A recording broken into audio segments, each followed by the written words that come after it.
I think OBS updated.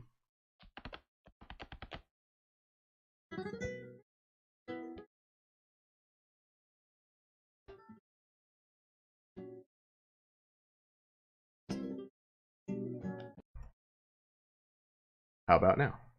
Can you hear me now? Hello, hello? Hang on, everybody. I think, yeah, OBS must have restarted. I need to juggle things. Okay, they should be able to hear me. I don't think they're going to be able to hear you guys just yet, but I'm trying to see if I can't get that sorted. Yeah, hello everybody. Welcome to one of Jeremy's games, where things are always going wrong with the tech issues. That's how you know it's one of my games. It's kind of a thing on brand, you know? Okay, let's see. Okay, that's...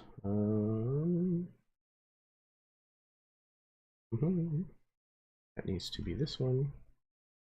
And I think, last but certainly not least, maybe now they should be able to hear all of you. Try talking. I will try talking. Does it work? How's that, chat? Can you hear me? Is that better? Anybody? Okay. Technology. So yeah, gonna run through everything real fast. This is episode 10 of Evermore, 5th edition campaign, set in the kingdom of Gerdes. This is called House of the Dying Sun. Bad language, mature subject matter, don't watch. Introduction, players. Karen, go. That's fast. Karen, Myth and Gears. Can't wait to start this game. Going to miss the 2 players out playing here. Hopefully they'll be proud of us. And I'm Chimeran Diego Ruiz Gonzala. At your service. Absolutely. Happy you're here. Segue to Matt. Matt, go. Hey, Matt, 34. I'm an Aquarius, and tonight I'm playing Loxley LaCroix. Austin, go. Oh, Austin, I'm are we doing ages too? 31. Shit, I'm taking too long. I'm Austin, and I am going to be playing. I'm doing a speed round. Guillaume. Moving on. I'm unplug worthy, and that's about Anybody who you happen to miss the explanation of what they might be up to on the internet, you should be able to find it in the description down below. Please do take the time to go check them out. They're absolutely worth it, as you can see by how quickly they picked up this ball and ran with it, if nothing else. Okay, what are we doing here? What's going on? I think it's a D&D game, Jeremy. Maybe. Okay, I'll put away my Legend of the Five Ring dice then. I've got my Call of Cthulhu character sheet ready to rock. Sweet. Okay. What are we doing? What are we doing? That one works. Okay. Goodness gracious. It's a good thing I'm not getting paid for this. Anyone who happens to be watching, thank you very much. And if you're staying with us through all of the bumblings here, it is super appreciated. Yet. That's a good point, Matt. Yet. Waiting for them sponsors to roll in. I don't know from who, but, you know, some kind of rat-catching service, maybe. All right. So, unless we have any questions, then I think, finally, we're ready to get started. Excellent.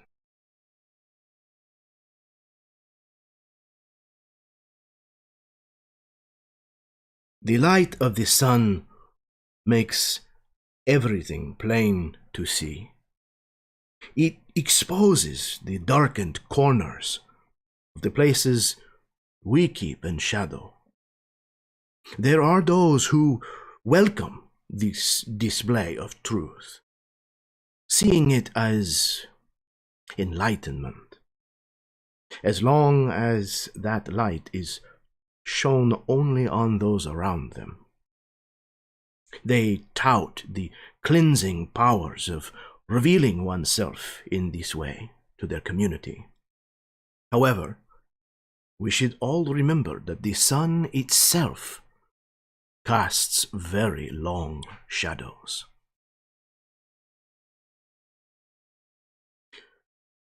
We dive into the canals of Alidalgo, beneath the gondolas and the life that basks in the Gerdessi sunlight. We swim along before we pass through a vertical wall of murky water and into relative darkness. In order to rejoin Locks, Guillaume, and Chimeran, we see them continuing to explore this unexpected undercity in search of a place called the Nest, the home of the Silver Sliver. Nailed it. What are you each currently doing as droves of rats scurry past you in this forgotten place?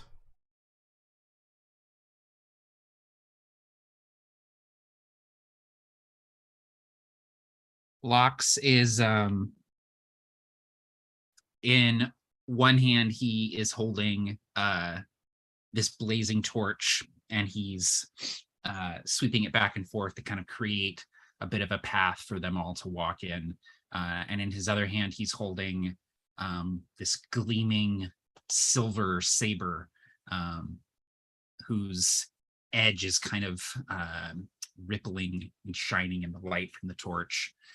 And he's sweeping his gaze back and forth as they sort of proceed down this this path, just keeping an eye out for anything larger than a normal-sized rat.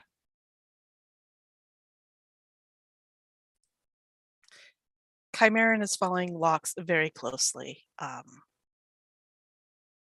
and wringing out his scarlet tresses from the murky water that is apparently sopped up with them. I think it's trying very hard to not look at all the little rats and stuff scurrying around, and focusing mainly on keeping Lox's back very close to him.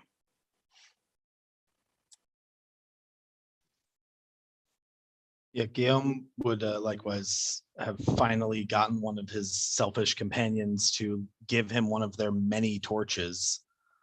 And he's holding on to a little scrap of clothing that he tore off of himself to make his own. But he's got that in his pocket. But he's holding on to a torch and trying to do what he can to keep the rats away from him personally more than anything. But he's also filling much of the, like, trying to cover up a lot of that scurrying sound with just somewhat inane nervous chatter, just talking like, oh, you know, did I tell you all I'm working on a play, it's almost done, I'm in the fourth act. I'm thinking I might need to cut the fourth act entirely, but I might put something about this in there. He's just looking down at all these things scurrying by, just kind of making up whatever he can to talk about.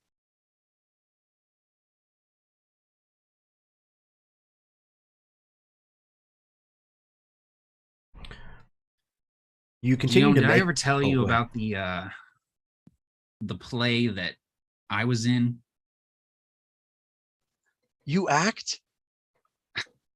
Not strictly speaking, no. I I got brought on because they needed a last minute understudy, and they liked my look, and I could hold a sword pretty well, and the role called for this big duel at the end, and so I subbed in and did the duel, and I ended up going a little too hard, and I actually broke the guy's arm in the last act of the play.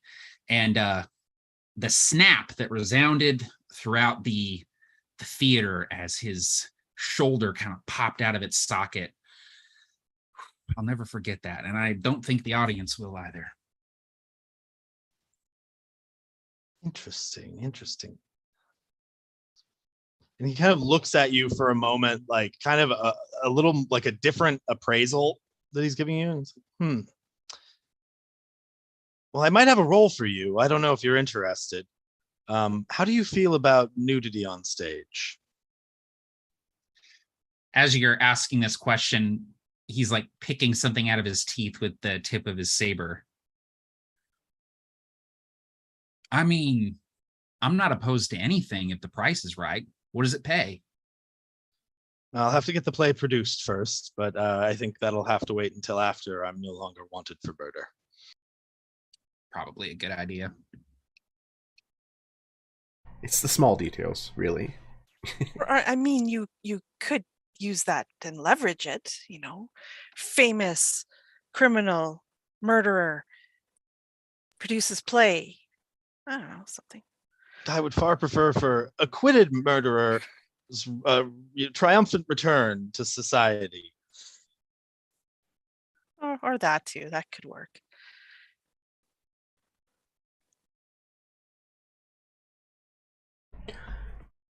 As you continue your conversation, making plans for a future that might be less certain than even your footing is at the moment, you kind of scoot and swipe with the torches your way through this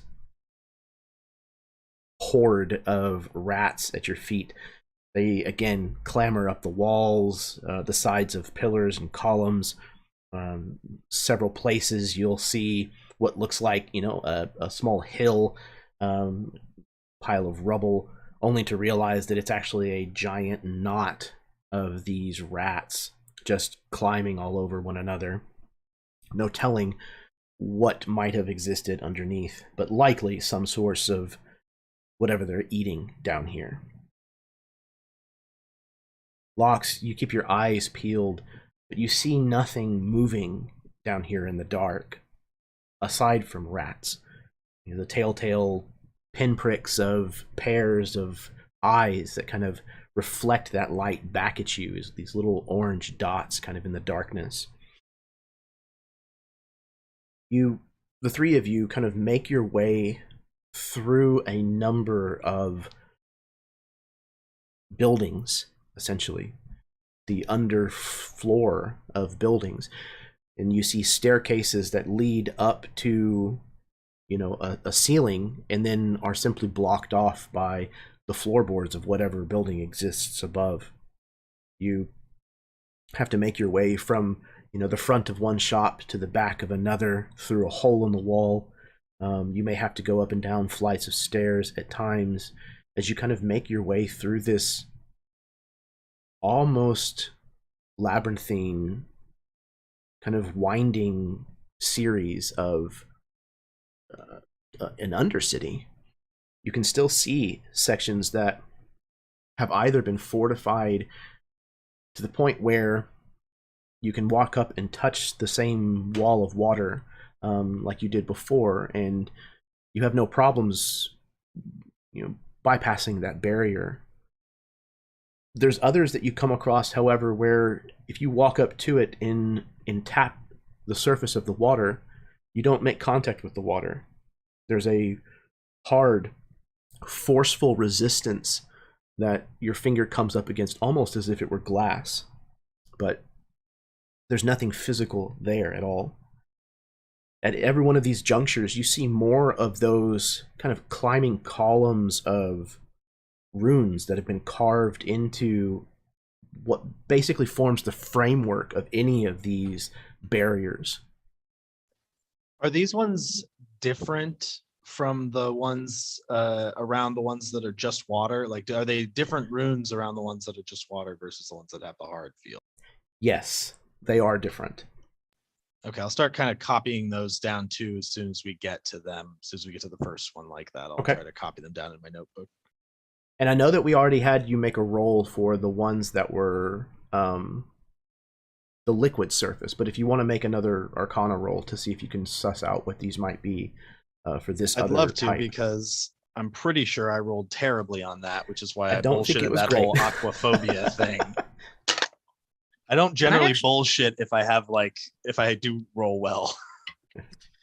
Could I actually make an Arcana roll as well in case Locks Certainly. has stumbled across anything like this in his Mhm. Absolutely. limited? It's a 1 on the die, so Ooh. not gonna call it there. That's the first and last time I roll Arcana. You think it might have been a barbecue joint that you saw this last time, so you're not entirely sure? No. Yeah, if I had any That's the inspiration number left, 5 with Hush Puppies. if I had any inspiration left, I'd spend it on this because I rolled a 3. I do have a +7, but that's only a 10. Ooh, okay. Guillaume, you're still not sure. Again, you're used to studying these things written in a book. Maybe, with some kind of chalkboard or dry erase kind of situation or magic in a classroom, well lit, Down here where there's constantly these distractions literally scrambling over your feet, and by torchlight, you're just not sure. Okay, so I'll Guillaume. definitely copy them down as closely Mhm. as I can. Guillaume, why are these ones different? Are the other ones failing? No. These are clearly made as a and he struggles for a moment. And he goes, I can't believe I'm about to say this. I have no idea. I don't know what the difference is, but these are definitely different. They're different. And he seems like a bit chagrined to admit that he doesn't actually know what's going on.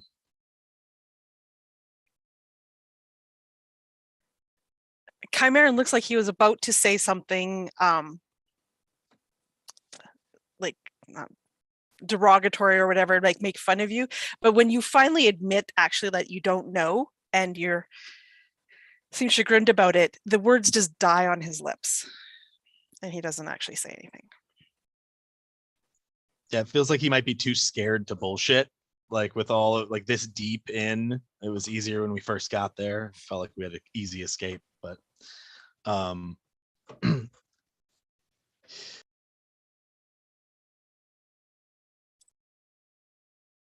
Guillaume, what would it take to maintain something like this? These runes, all this magic down here. It seems like a lot to me. well, not necessarily. With runes like these, wards, big strong things can be put up. You got to put a lot of power into them when you first set them up. But after that, they kind of just run off the sustaining magical energy. Like they're sort of a resonance frequency that vibrates in such a way that you see the weave. It's about the weave. The weave is like sort of a music, right? So it's imagine that the melody finds a harmony, and these sort of sustain each other. Oh, never mind. But wait, Sorry, that was just I you mean, lost me a while ago. yeah, like I mean, I've hung out with Sylvie long enough to know that weave is also like what you do with cloth, but then cloth can unravel, and is that not what's going to happen here? It's possible. I'm not saying it couldn't happen. I'm saying that generally these things are fairly strong and self-sustaining. They might start to fall apart over a long period of time, but these are old, but I don't think they're ancient yet. I've read about runes like not too different than these that stood for 1,000 years. But something like this had to be put here by someone who at least know what they were doing. Someone with certainly a basic amount of power. Power, yes. Knowledge, probably. Runes are fairly simple. You look them up, you copy what they do, you copy the symbol perfectly.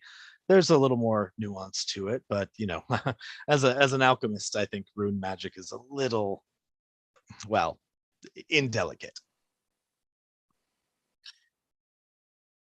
Right. Well, I mean, let's just watch our step down here. We don't know what sorts of. I mean, they can make traps and stuff with that sort of thing, right? Explosions that'll go off if you touch the wrong thing, or. Oh yes, certainly. Great. You'd be able to Oh right. tell those apart before it happens, though, right?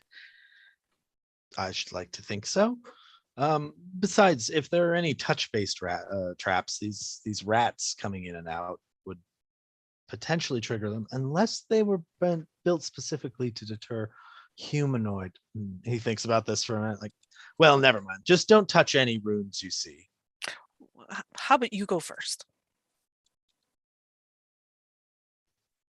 I never really thought that was my role in this. Well, you're the one who's going to know if a thing is a trap or not. I'll go first, and if I see any runes, I'll say something, and Guillaume, just watch my ass. I'll watch your ass too. All right, I asked for that one.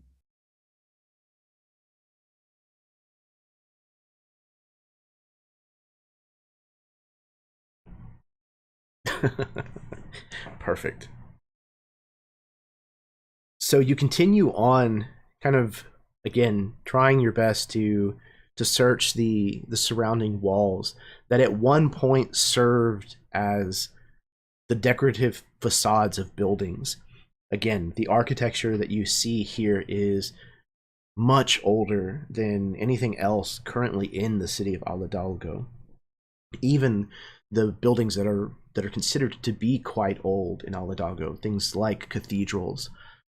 The buildings here have an entirely different style, but it is at once out of sync with what you understand, but there's also familiarity to some of the lines that you see. It seems very much that you could extrapolate what exists above ground as a sort of evolution of the architecture that exists down here.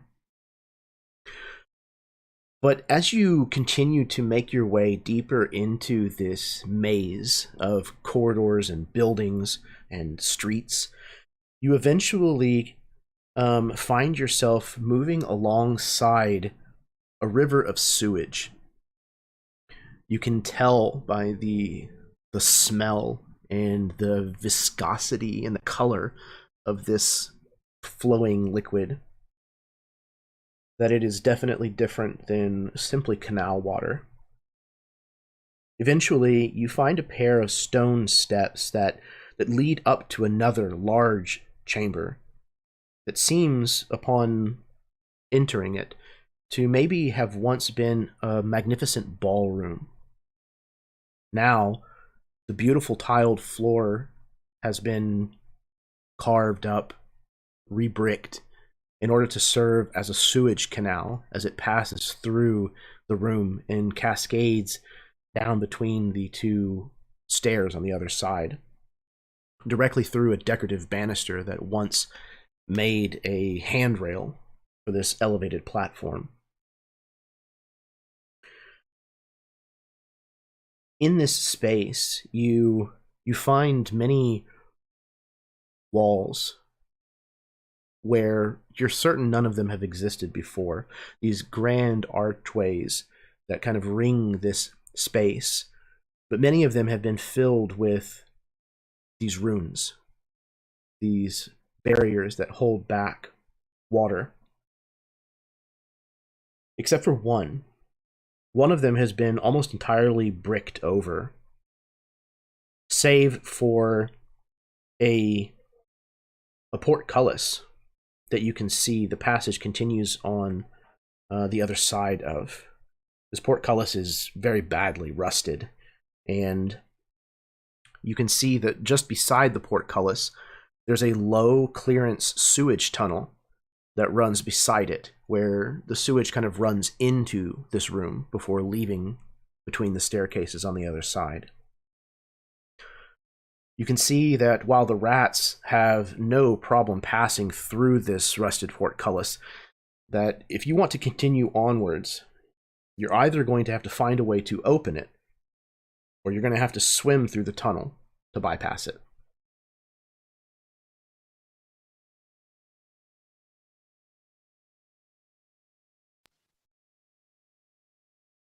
Guillaume just looks at the tunnel like, nope, I'm not doing that. I'm just telling you all right now, I am not going in that tunnel. Let's figure out some way to get this thing open. and he's going to start just like looking around for any sort of like pry bar something he can use as a pry bar. I don't fancy going in that loose either. So yeah, and Lox will wander over to the portcullis and kind of give it a once over, and he'll say to Guillaume, I think between Chimeran and I, we could probably figure out how to open this. Chimeran just kind of gives you a side eye. Popping up the guns. Yeah. Runes? Are there any runes? Fine, I'll look. And he'll go to examine the portcullis, see if there's anything in the on it or in the first few feet of tunnel afterwards. Because if I was making a trap, this is where I'd put it. All right. For all of you who are kind of investigating the area or taking a peek around, you can roll me either perception or investigation rolls, please.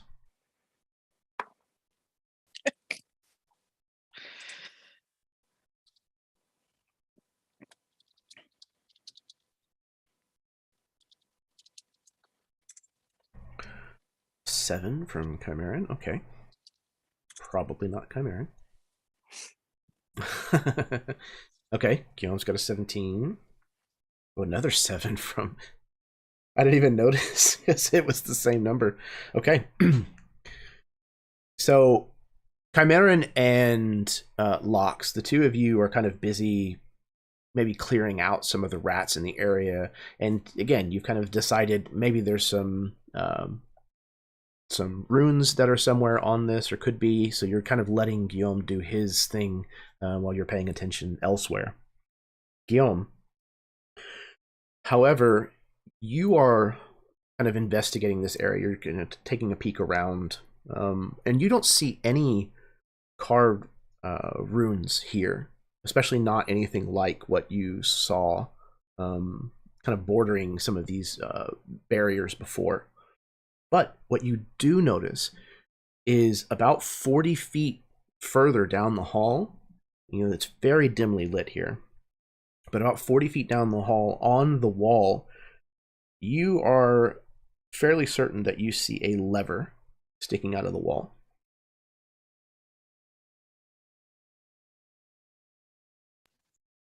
Oh ho. Well, this is interesting, all. There does seem to be some way of opening it from the other side. But that would require one of us to glance down, swim through the shit tunnel. How narrow are the portcullis bars? They're fairly close together. I would say 4 or 5 inches. Big enough for a fat rat to be able to squeeze through, but still get through. I wonder if there's any way that we could maybe use my acrobatics or something for me to kind of do because I'm slight. We've already established I'm a slight elf. Like some sort of body contortion where I can put my body through this tiny. Do any of the bars look like loose enough that we could like pry one bar off? Or like rusted enough that we could Possibly try to bust it? Possibly. If there was enough, force that you were able to exert on it could, in theory, break.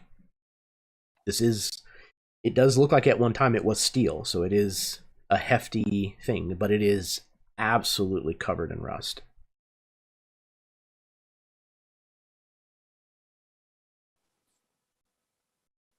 I'd say we start by trying to pry at least one of these bars off.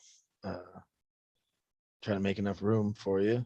Chimeran, you'd probably be the easiest one to go in. And yeah, Chimeran, you think that while you would probably be able to finagle most of your body through here, you're fairly certain that your head is not going to go through. At least not and unless Guillaume's plan bears fruit. How far is the lever? 40 feet. Ha! Damn. Okay. I've got mage hand, but it's 30 feet. All right. Now wait a minute. Mage hand out 30 feet, holding a rope, like one end of a rope. Do we have 60 feet of rope? Tie a loop on it. Have the mage hand lasso toss the rope to the lever.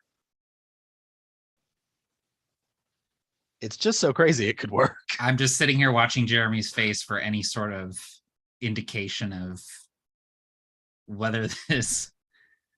I mean, I'm going to fall back to the. I'm going to fall back to the old phrase. You can try anything. I think it's worth trying. Let me see if I have rope. I have 50 feet of rope. I have rope as well. I think we have plenty of rope. I think the thing is going to be lassoing it with mage hand around its lever.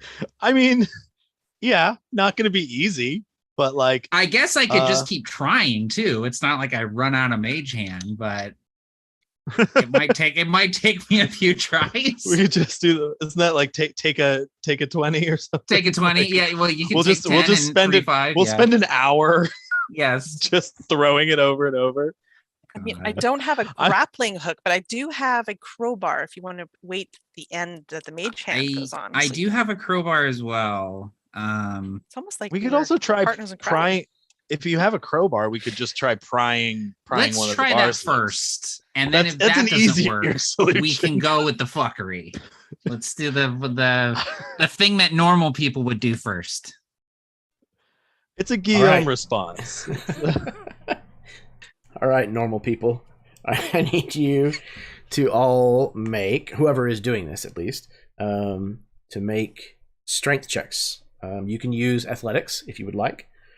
And I think using something like a crowbar gives you advantage on the check, if I'm not mistaken. While I will look like I'm helping, I'm not actually, and I am just more interested in the muscles that Locks will be using. Ah. But I'll pretend to be using. Of course. Yes. The role of management. You stand by and watch. Very closely, in fact. Clipboard in hand. Okay. 15 athletics. Locks, you probably get down on your knees or something on the ground and kind of, where you can really kind of put some weight on this crowbar. And you push it underneath kind of the edge of the portcullis and you lean down as hard as you can. And you think that it's starting to move. But as you kind of look up, you realize that part of the bottom has kind of bent and your crowbars, the crook of your crowbar has kind of opened, but the portcullis is not raised. You think that this might be too rusted. Gotta be honest, guys. I don't even think this is going to open if we pull that lever. Can you move a bar? Yeah, can I kind of fit the crowbar like in between two of the bars and give it a good, see if the bars even will bend or... Potentially. Let's get another roll. Just got to get my face through. Okay.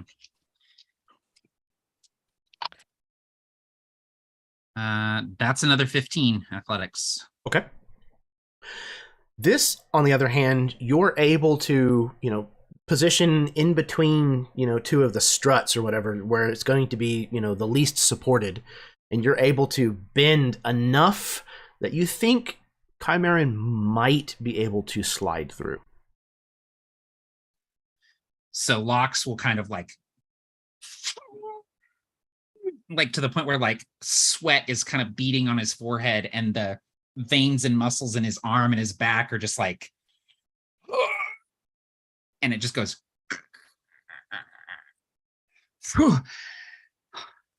Chimeran, can you fit in there? Because I don't think I can move that anymore. Can I what? Oh, right. Can you slip through and Chimera will try once he comes back to his senses. Excellent. Guillaume will shoot Chimeran just a quick, like, knowing look, and like, yeah, I don't blame you. Like that kind of like. Yeah, imagine even like, whenever whenever you do this, there's probably like some loud like pops and cracks from some of like the layers of rust on the outside of these bars, where they just cannot handle that kind of like lateral force, and they literally are kind of cracking almost like the outside of a shell, but the interior of the bars is still made out of this, solid steel. But Chimeran, you think maybe that there's a chance that you might be able to get through here.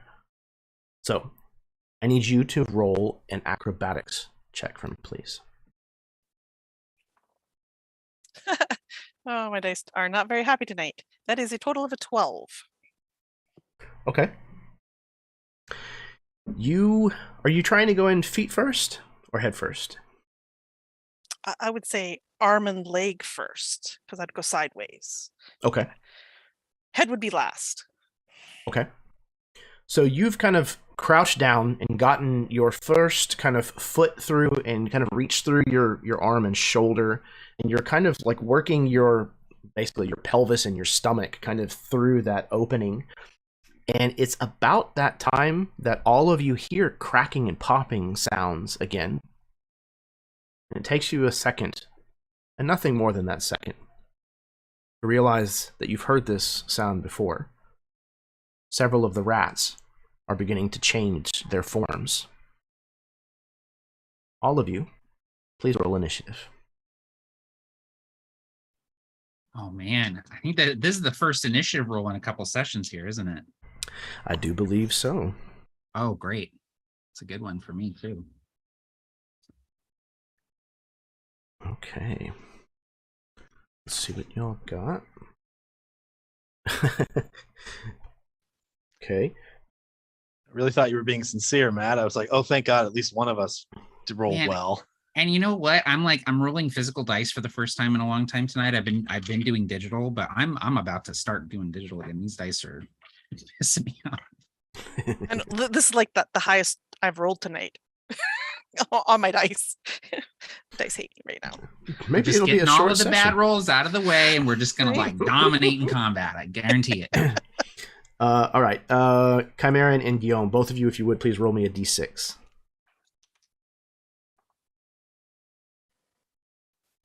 5 from Guillaume. 5. Okay, roll again. Stop it. 2 from Guillaume. 6. Okay, Chimeran, you're going to go first. Out of the two of you. Okay. The were-rats continue to change. You've come across these individuals before. They kind of look at you with their kind of yellowed, incisors, and they draw their rapiers, ready to engage with you. So there are 3. Yes, 3 of them. So they're going to approach, one towards each of you. Chimeran, I'm going to say against you, they have advantage. You're in a little bit of a predicament at the moment. Okay, so we're going to handle the one going after Guillaume first. This is going to he's going to close with you. He's going to try a rapier lunge, and then he's going to try to follow that up with a little bit of a nibble. Yeah, Guillaume, as he's trying to leap back, will just yell out like, "We just wanted to talk!" And as soon as you do so, he plunges the rapier in between your ribs. I rolled a 20. So I think I found where all of your dice juju went, everybody. This could be very bad very quickly. Yeah, maybe. I'm a little squishy. Oh. I'm so sorry, Guillaume. He has allies all over the place at your feet, so He's going to get that sneak attack. Nice. Okay. So that's Just wait for my next character, Weom, Milant's secret son that he never knew about. okay. Oh, that's not a good. He's having to do a lot of addition. Okay. That is 41 points of damage, Guillaume. He quite possibly pierces a lung with this. That is 1 point shy of killing me outright. Oh my god. I am I'm taking you into negative total? I'm at negative 13. For some reason, I have 28 health. Yeah, you're only at 0. Yeah, you don't go into negatives in 5th, thankfully. But oh yeah, I would be at negative 13. Is what I meant. It was one. Okay. It was. You said it was 41 points, right? Correct. Yes. Yeah, that's negative 13, and if I'm 28, negative half health would be negative 14. Do you only have 28 total? As for that's what I have written on my character sheet. Let me do a little bit of math just to make sure. Yeah, because But I mean, you might have been injured, but I can't imagine that that's your total. it's That- it's what I have written. But That tracks. I've only got 33. yeah, and I'm a wizard. I've got a D6 hit die. 44. That's fair. That's fair. So Okay. just don't get stabbed again. Nobody gets stabbed. So Guillaume drops. If he's at 0. So this were-rat runs forward and impales him with his rapier, and Guillaume falls to the ground.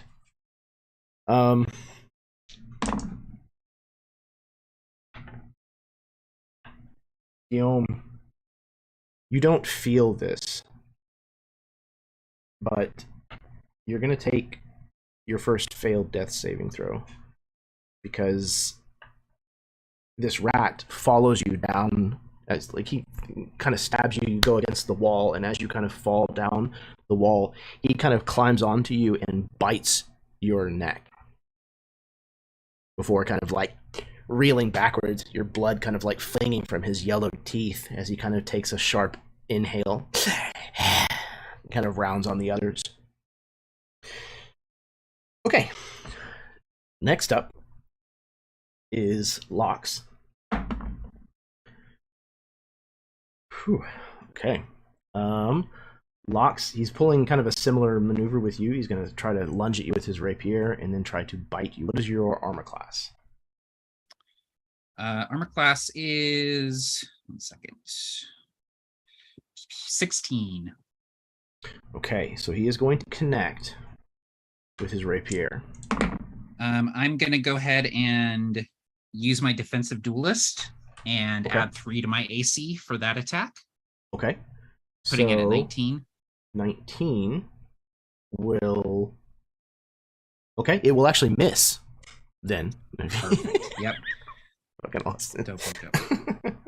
Okay, so he misses with his rapier. He's going to try to follow it up with a bite.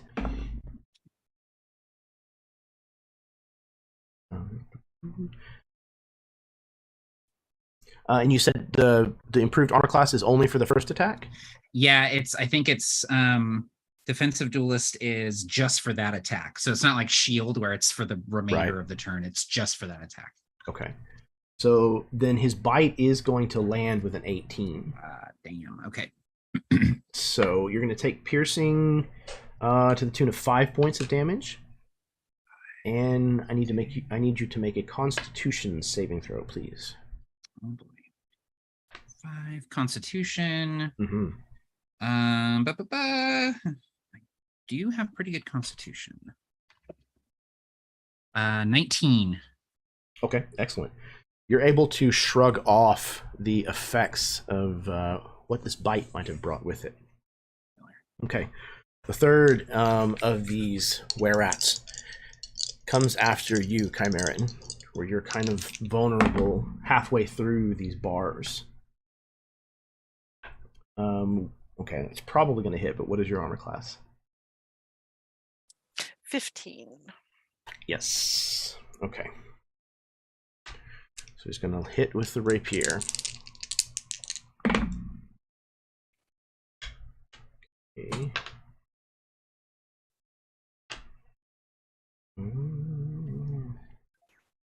Okay, you're going to take 20 points of piercing damage. I would love to use my ability Uncanny Dodge, because even though I'm kind of pinned where I'm at, he thinks I'm more pinned than I really am, and I lessen the actual hit and take half the damage. Okay, probably So how much is wise. that? So you said 20 something? Yeah, it was 20, I believe, so you would take 10 So 10. instead. He is also going to follow it up with a little nibble.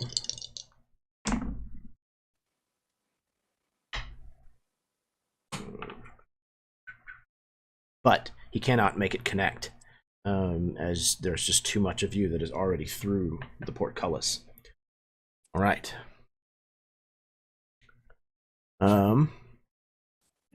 They seem to have the situation in hand. So they're going to do their thing, and then we are to Chimeran. All right. First things first. As a bonus action, I would like to use the help action as my master of tactics to aid Lox in attacking a creature. So I'm going to aid him in the one that's on him at this point, as long as it's within 30 feet of me. Okay. Yeah. That's my bonus. And then I am going to continue to try to move through this portcullis, get through to the other side. Because then, in my mind, he'd have to actually change to follow me, and that might buy me some time. Okay. You are just moving through, other than the bonus action? Yeah, because I can't. Okay. Yeah, I'm going to continue going through. I don't know if you can disengage as you're going through, but I'm going to try to get through the bars. That's what Right. Yeah. That's kind of what I was looking at, is if you were trying to take any kind of action on top of that. So since you're basically focused on just getting through, then he won't be able to take a attack of opportunity against you. Okay. So, that was Chimeran. Guillaume, it's going to be your turn. You should have 32.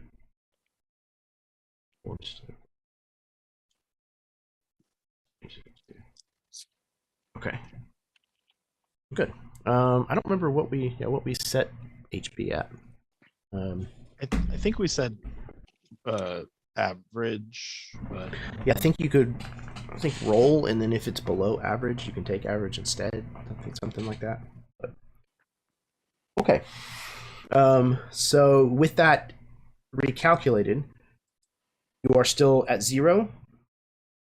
Yes. yeah, Okay. it only added 4 health, and I needed Okay. 13. Okay. So then this is going to be your second death save, technically. Well, I mean, it'll be your first death save. But All right, feels appropriate to roll it with the skull die. Oh, maybe I shouldn't have. What is it, and what does it have to be? I don't roll these No. often. okay, it's not a 1, is it? Constitution? No. Yeah, it's a Constitution. No, it's just a naked D20 roll.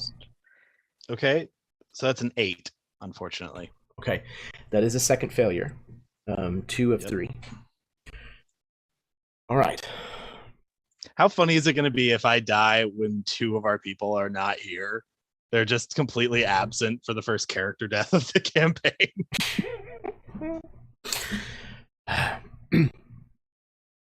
Okay. Lox, it's your turn. Okay. So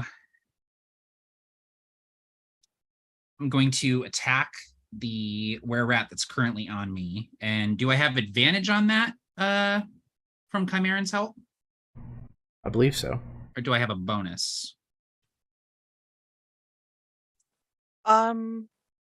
I am not sure what the help action to aid an ally in attacking a creature. Yeah, so I would think have it's advantage. Yeah, so it's advantage, just advantage on the Cool. attack. Okay, awesome. Let's go ahead and do that then.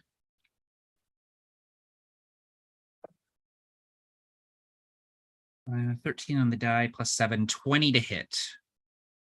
It's a dirty 20. That absolutely will hit. Awesome. Let's roll some damage. 12 damage, and that's with a silvered weapon. Excellent. 12 damage with a silvered weapon. Okay, cool. Yeah, you watch as his face kind of contorts in the pain, in surprise at how effective this attack is on him. He kind of take a staggering, step backwards from the blow of your strike, but he is still standing. Okay, and then I'm going to turn, and I'm going to bolt toward Guillaume, likely provoking opportunity attack from that were-rat on me. Yeah, for sure. You want to roll that?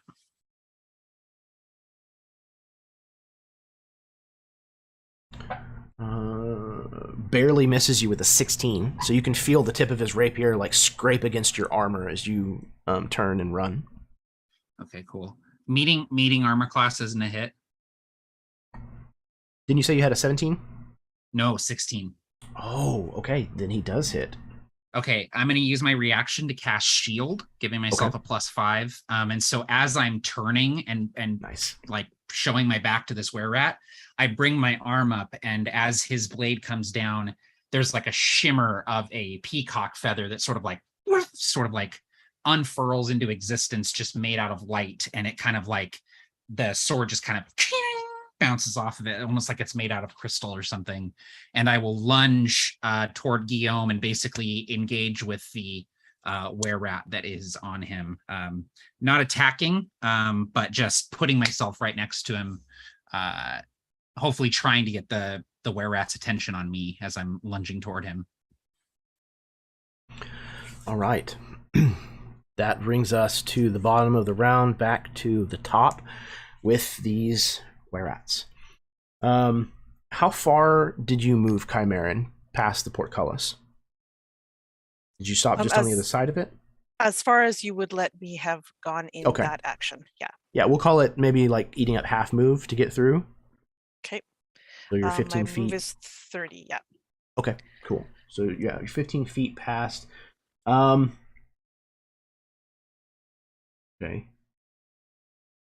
Yeah, absolutely. Okay, the one that had followed you through, he's kind of got his rapier and his whole arm kind of like shoved through, kind of trying to take some stabs at you, but realizing that you have pulled away, he instead reaches his other hand down and pulls a wicked-looking kind of skinning knife out of a sheath at his belt, and kind of tosses it, catches the blade, and he's going to attempt to throw it at you. So you're 15 feet away. He is within his normal range. So he's going to miss you with a 7. So he tosses, and it kind of glances off of the side of one of the bars, kind of hits the ground and kind of skids for a little while, and then kaploop into that sewage that's kind of running alongside the walkway that you're currently standing on. Okay, that was that one. Okay, unfortunately, Lox is going to have to field 4 attacks this round. So I'm going to go ahead and roll those up and see.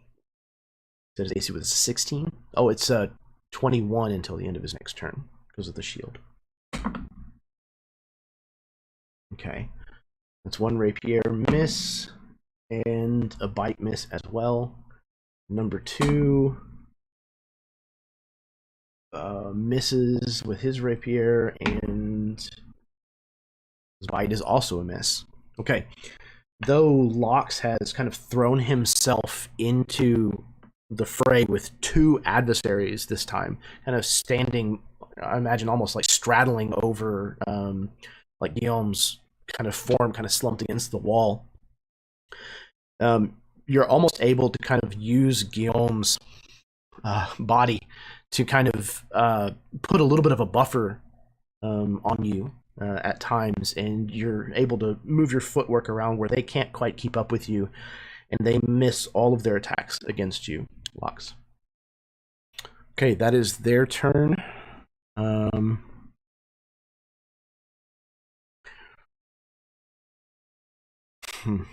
Okay. Chimeran, you're up. So the one that was following me, he's like stuck in the bars at this moment, right? Because no. His knife? No, it glanced off and kind of slid into the sewage water. Him. Oh, him? No, he's kind of up against the bars, but he's not stuck in them. Oh, okay. Then what I would like to do is, I guess, retreat towards the lever even more, right up to it. Okay, sure. Pulling out my short bow, and then I am going to shoot him. Excellent. Okay. Yeah, you're only 40 feet back if you're standing next to the lever, so I'm pretty sure that that's well within the short range of a short bow. Yes. Oh, I rolled a 1 on the die. Oh, no, that you is didn't. terrible.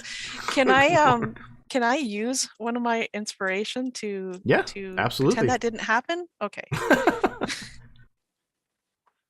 The Okay, that's power better. of- That's a 19. Okay. It's almost like, diddle-doo, diddle-doo. Nope, we'll try it again. So that's a total of 26 to hit. That absolutely will hit. Now, here's the question for you, GM. Would I get my sneak attack damage on him for this? So I imagine that all of you were fairly close to the portcullis. So I'm going to say that, yes, Lox is essentially, within 5 feet of this rat that's at the gate, the portcullis. Okay.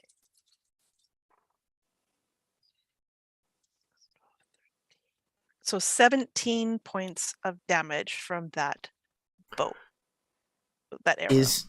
Does your bow or arrow have anything special about it whatsoever? Nothing whatsoever. Well, Okay. I mean, it's beautifully fletched with some lovely Fair. feathers. Of course. Yeah. You watch as your shot is true, hits him square in the chest. He reaches up with that hand that he just threw the knife at you with and wrenches the arrow free and drops it on the ground. And you watch as the fur in his chest kind of grows back over the hole.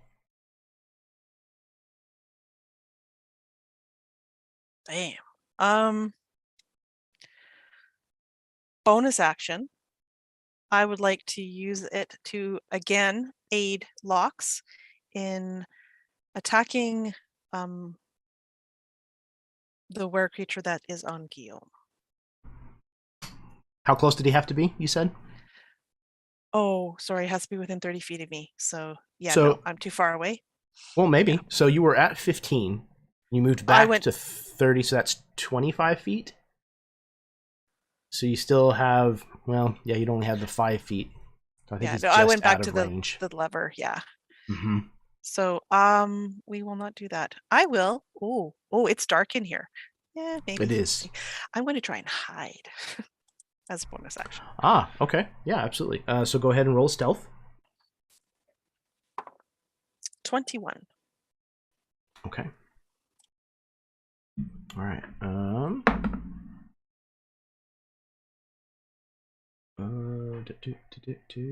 Okay. I'm going to go ahead and tell you he lost you. Whatever it is that you found to hide behind, you can see that he has lost sight of you, despite the fact that it looks like he can probably see pretty well in the dark. Okay, that was Chimeran. Okay, Guillaume. Okay, very fateful moment. Dice don't fail me now.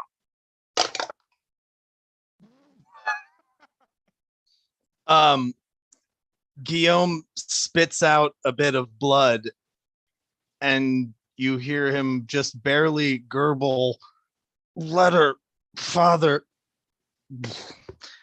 as he lets out his death rattle and expires. Oh no. Guillaume grows still and quiet. Locks, you stand above the body of your friend, perhaps even unaware, as you are deftly trying to avoid the assault from these two individuals. What would you like to do?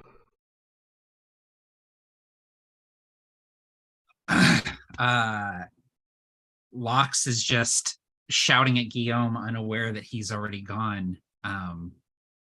Just saying, all right, hang on, buddy. Hang on. Just Guillaume, stay awake. Stay awake. And I'm I got my rapier out. He actually draws out a dagger from his belt and is wielding both weapons. I'm gonna attack the were-rat that is on top of Guillaume. 17 to hit. Yes, will hit. Okay, and that's with the rapier. How much damage does my rapier do? 1d8 plus 6. Okay, so that's 14 damage silvered. Okay. With the rapier. The first one, and that was the one that was already injured? Yeah, it was the one that was on top of Guillaume. Yeah. So you can describe what it looks like as you kill him.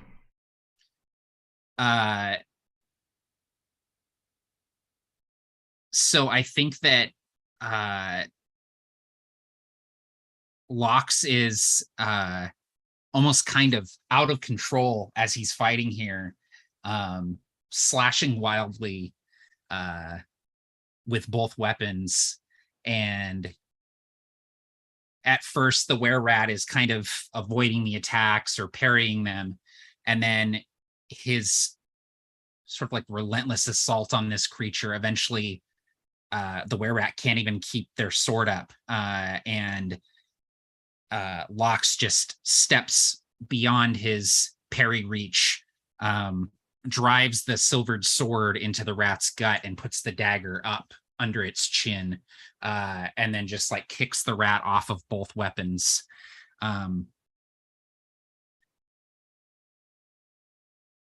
Then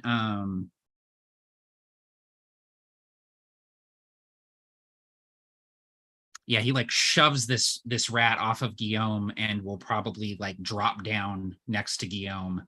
And he's like getting a healing potion ready, and he like looks down and sees that there's like blood coming out of Guillaume's mouth with like little bubbles coming out. And he's like, no, hey, Guillaume, hey, come on, come on, man. And he is like undoing the stopper on this healing potion. Guillaume's eyes are wide open, like just staring.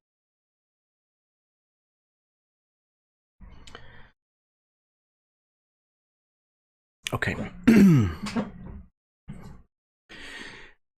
The two remaining were-rats, one of them, the one that's at the portcullis, begins to make that cracking, popping, snapping noise as his body begins to kind of jerkily reconfigure back into the size of a rat.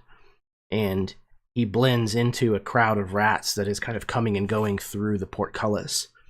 And it's going to be difficult to spot him as well.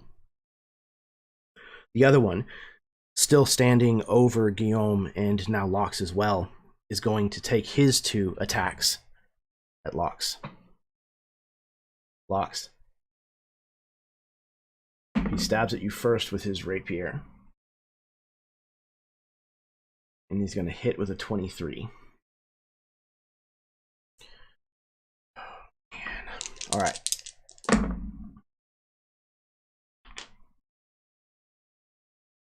Okay. 10 points of piercing damage. And then is going to try to follow it up with a bite.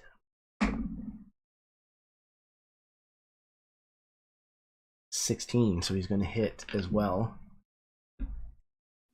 I'll shield. The peacock Okay. feather comes up. So he manages to bypass with his rapier, but as he follows it up with this bite, where he's kind of salivating, his friend had his chance, had a meal, and now he finds himself starving as well. But as he dives in greedily for this bite, you manage to get this shield, this arcane feather up between the two of you, and you think you can hear a small chip from his tooth as he's repelled by the magic.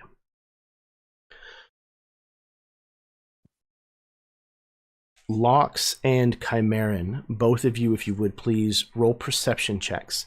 If you don't have anything for dark vision, etc., you'll be at disadvantage.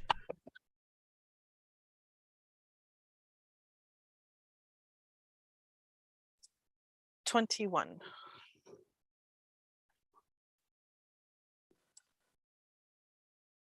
Okay, 21, and Lox got a 12. Okay, so Lox, you're unaware, but Chimeran, you see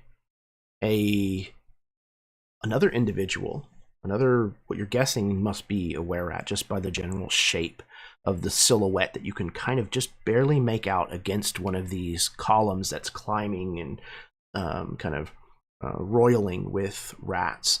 But you think you see a less combat intensive version. This rat seems to be carrying some kind of weapon, maybe a staff. Seems to have a rather large rodent skull on the end of it. You can see that it has a mantle of feathers around its shoulders and neck, and it looks like perhaps some kind of horns that hang from a headdress of sorts. You can see these two orange reflective lights looking back, kind of watching this unfold with Lox and Guillaume. And as of now, it doesn't seem like it's interested in intervening. Chimeran, it is your turn.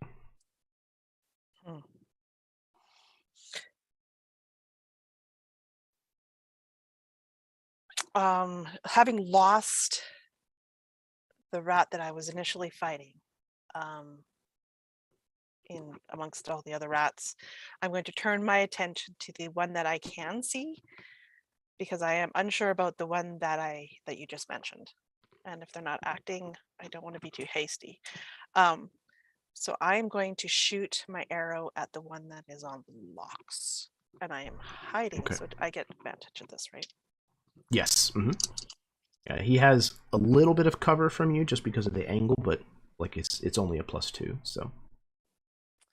Yeah, it's a really bad angle, I guess. I rolled a 1 and a 3 for my dice, so that's a 10 okay. to hit.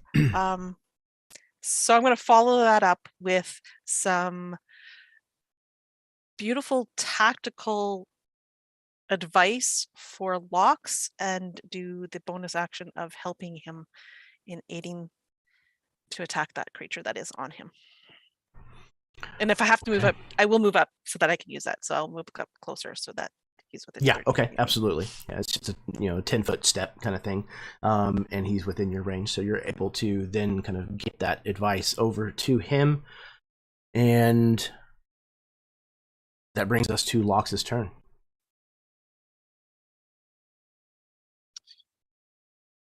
The one that was originally fighting me, was that the one that transformed and went into the portcullis, kind of disappeared? No, so that one's still there. Yeah, he's still standing over you. Okay. I'm going to I think that Lox would try and pour this healing potion on Guillaume's wounds or try to get some down his throat. He would try to do something. So he's kind of kneeling by Guillaume, and he's all but kind of ignoring this were-rat that is bearing down on him. And he pops the cork on the healing potion and is just kind of like pouring it on the wounds. And he's like got Guillaume's face and he's kind of like tapping his chin, just like, come on, buddy, come on.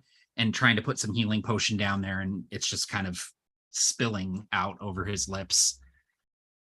And I think that likely takes up my turn, but there's this kind of like shuddering like fury that like gradually takes over Locks, and he's kind of kneeling there with this healing potion in his hand, this empty bottle, and it just shatters in his hand as he's holding it. And shards of glass kind of go into the palm of his hand and drop down on the floor. The last drops of this healing potion just leaking out through his fingers, and the veins like in his face are just like throbbing. Beautiful. And just mechanically, in my campaigns, using a potion is a bonus action. So if you do want to take further action, you can. Yeah, I definitely want to kill this rat. So I'm going to do that. So the potion shatters, and in an instant, the rapier, which Locks has dropped to the floor, instantly sort of blinks into his hand with a flourish of these spectral feathers, and he's going to spin and just try and drive the rapier into the rat's stomach. That is 12 on the die. 19 to hit, I assume hits. It does, yes. Then 1d8 plus 6 damage, 10 piercing damage silvered. Okay. That is enough to wound him, but he is still alive. Okay. Are you at the point where you have 2 attacks around? Oh my god, Jeremy, yes, I do. I do have 2 attacks per round. Oh my god. Guillaume might still be alive. Damn it. No, I actually don't. Oh my god, that's a 20. Okay, so I'm really glad that you reminded me of that, Jeremy. So me too. Yeah, crit on the second one here. And I think I remember how we do it. So it's the max on the die plus the modifier, and then I roll the die and add that to the max. And add your modifiers a second time. Oh, okay. All right. Yep. So 14 plus 2 is 16. Plus 6 is 22 damage on the crit. And you can describe what it looks like as you finish this one.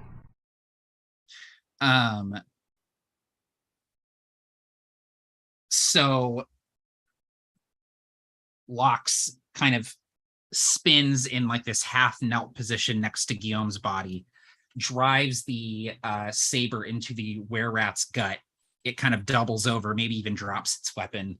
Locks rips it out and with both hands just does a swing and takes its head clean off with the curved edge of this saber. And the head just goes spinning off into the distance like trailing blood.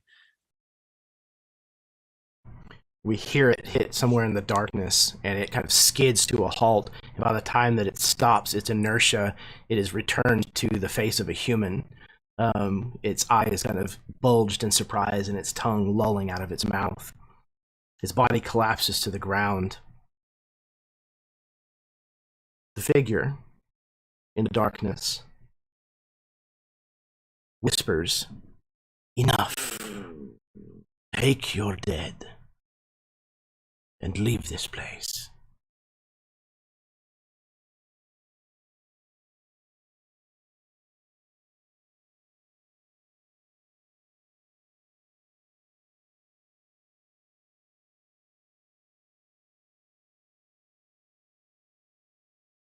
I think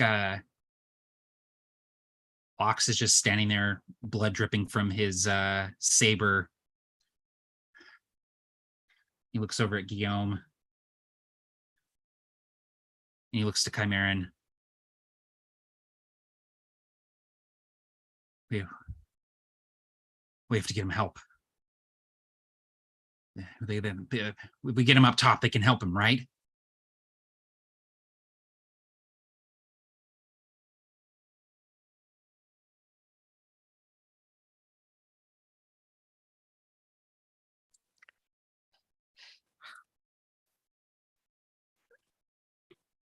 I think Heimarin is going to approach the portcullis. He's on the other side, and he kind of puts a hand on Locke's shoulder when he's saying this. I don't know. And then almost immediately we'll turn to the figure that's there and like, who are you?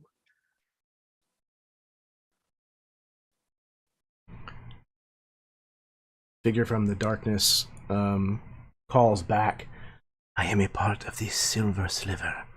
It is all you should know. Leave this place and have no more business with us.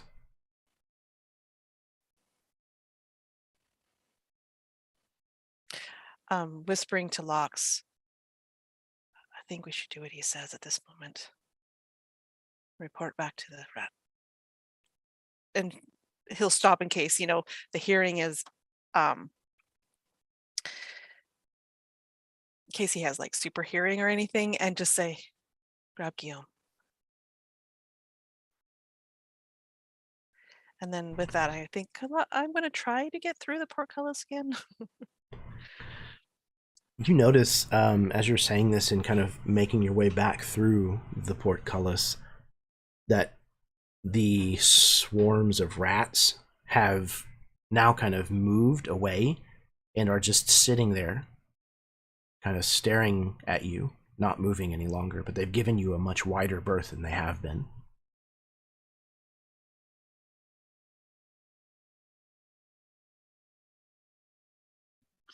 Lox is shaking with anger, and Chimeran can feel this as he kind of places the hand on his shoulder. But after a moment, Lox will just kind of like nod wordlessly. His eyes are like wide, and you can just tell that he wants nothing more than to just barrel through that portcullis and kill every rat in the place. But instead, he sheathes his sword.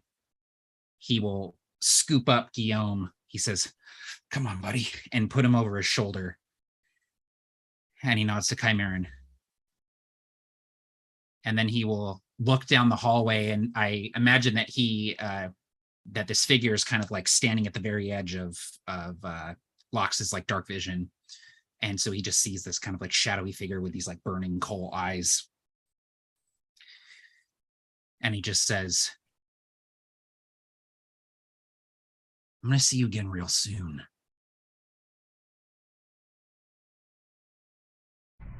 My family is right here waiting whenever you are ready. Adjusts Guillaume's weight and turns to follow Chimeran.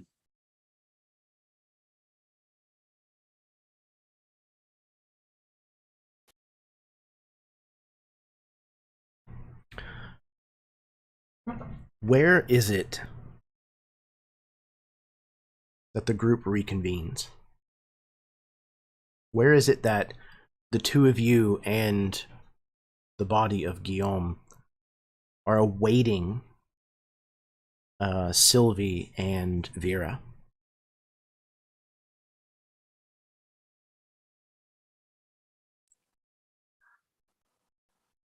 Do we go back to Vera's?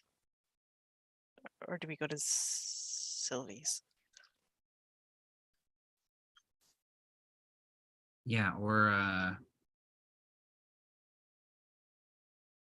to the Saint's place. Mm-hmm. I don't know if they were we did say we were going to go to the Saint's place, right? That's what we told Yeah, Sylvie. Yeah. we did say we were going that direction. Yeah, I think we go there. I I think we go to the saint's place because, first of all, we have to let him know about what we just found out, and how dangerous it is actually. And he's got so much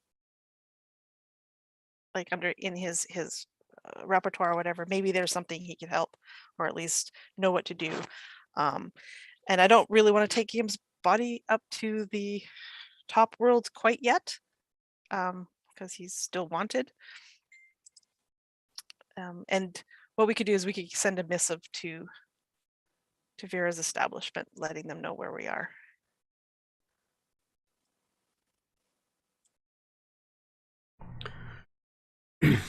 Okay, so yeah, you. so I think if go ahead, go ahead. Jeremy. I was just gonna say I think that I would, because we don't know exactly how to make contact with the saint, and so I would maybe try and once we get to a safe location, like try to make contact with one of the kids I have running around and potentially get a gondola down to there. Yeah, so strangely enough, as you kind of make your way back up and into the cobbler's shop, you can see that there is a gondola that is parked by the small mooring station where just a few moments before you had dumped Luke's body into the canal. And standing in the back of the gondola is a gondolier who is just kind of casually leaning on his pole, standing at the back of the gondola, as if waiting.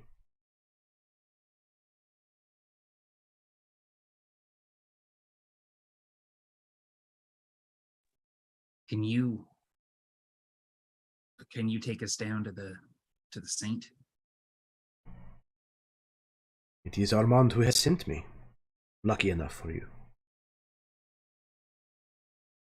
Our friend needs help. He's hurt bad, so get us down there as quick as you can. He simply nods and begins singing.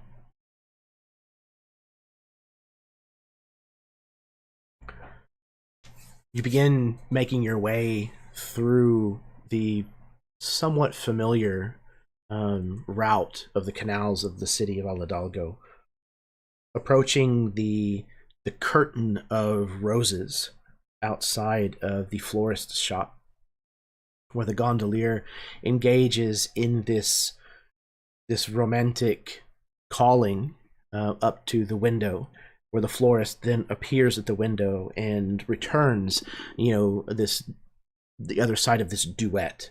And as she does so, this curtain magically parts and you're able to find your way inside.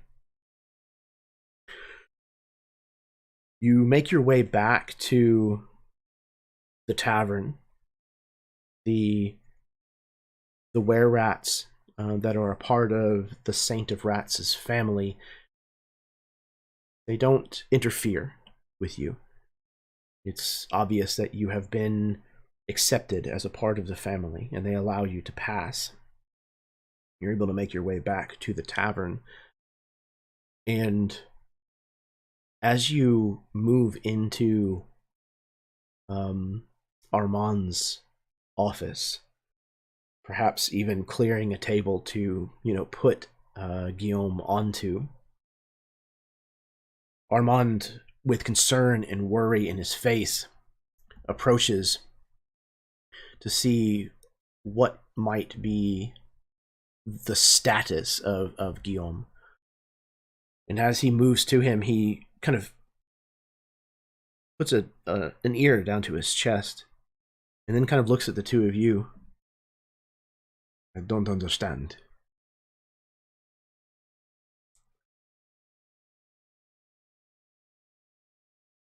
Well, what do you mean? What do you mean you don't understand? There's nothing wrong with him.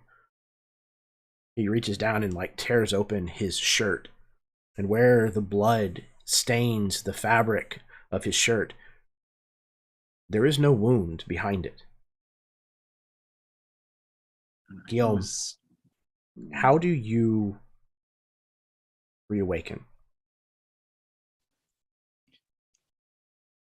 It's startling and sudden, and it's right when Armand tears his clothing, because he doesn't do it delicately.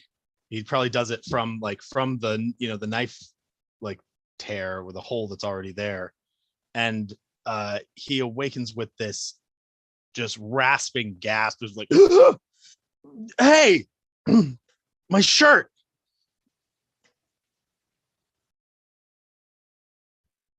Holy shit. Guillaume. And Locke's like just punches him like in the arm, like right in the shoulder. Don't do that.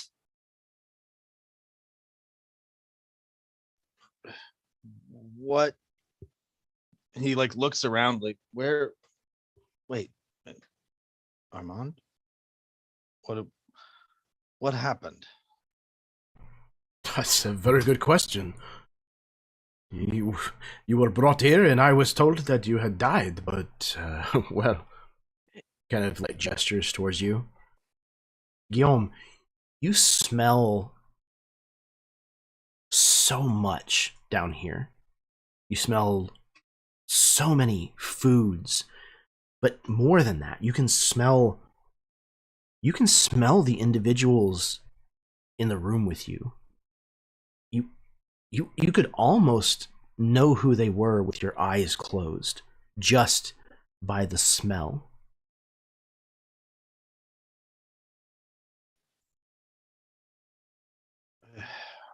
I remember I tried to talk to that man, and then he's God, are you cooking something, Armand? It's He was stabbed and bitten and I mean he was in a bad way. There was no. He was dead.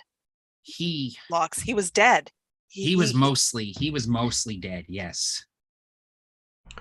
You say that he was bitten. Yeah, by a were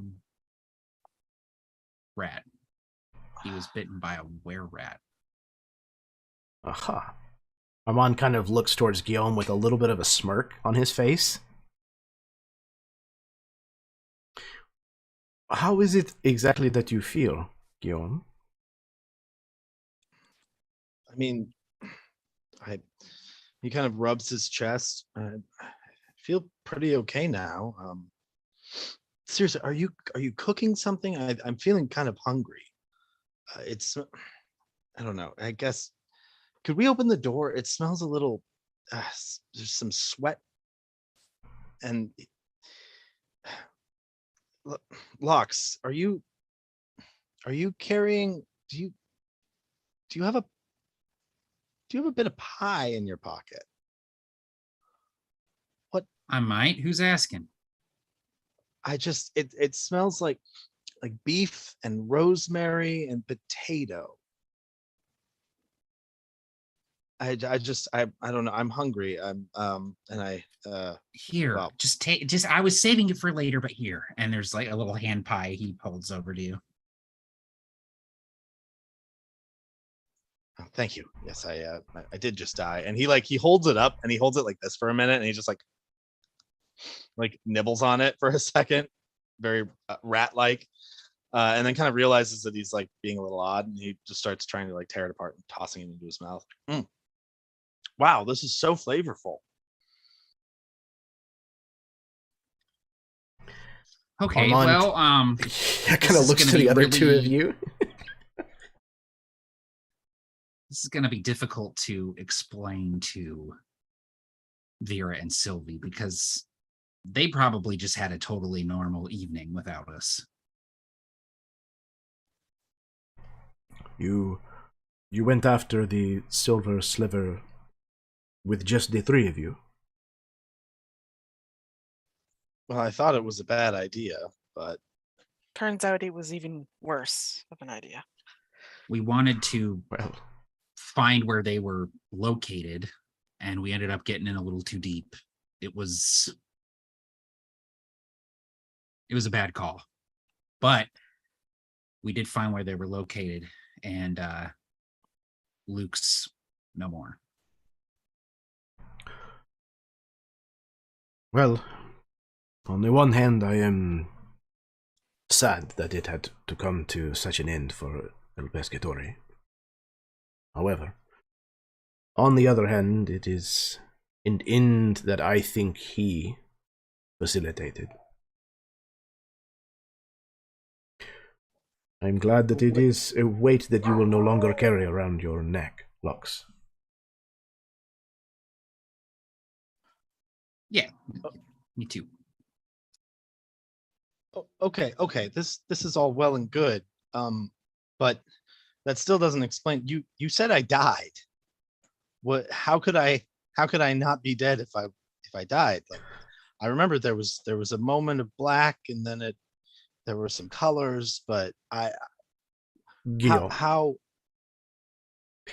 there is no easy way to say this. And he kind of like walks over to like a small cutting board that has like a round of like wax covered cheese. He cuts like a slice of it, and you can see that there's very bold, kind of like bluish green mold kind of growing all through it.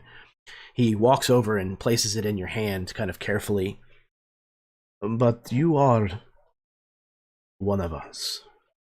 And I do not mean in the sense of welcome to the family, that I have already told you, but Guillaume, you are now a were-rat. And that with it comes some benefits, I might add, such as you can no longer be harmed by normal weapons, unless, of course, that weapon happens to be made of or covered in silver.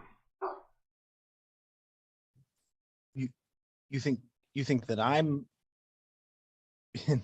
no there's this is a misunderstanding. I understand that I've dabbled in certain magics before, and maybe there was some residual energy left on me. He sticks the cheese knife into the palm of your hand, drags it kind of along the meat of your palm, and then shows you that your palm is no worse for wear.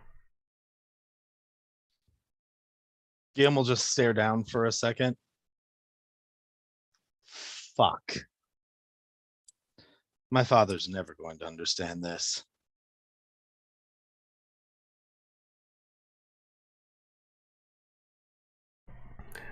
Well, as I said, it is not all bad.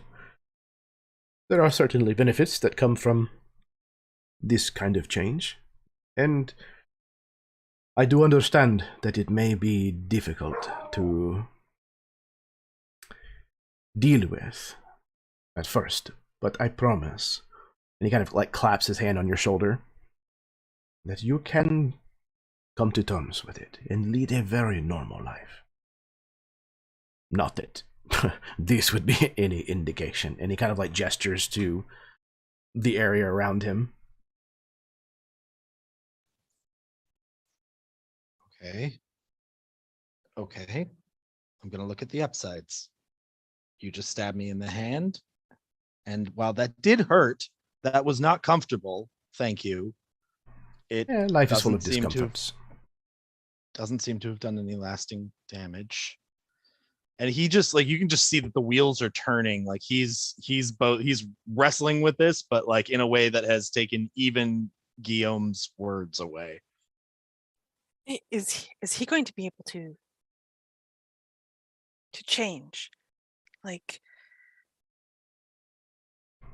all the things we've seen become small, become large, all that? In time, Everything? yes, perhaps. It may take some time. The next full moon is in but a couple of weeks. If he has not figured out how to do it by then, it will happen, whether he wants it to or not.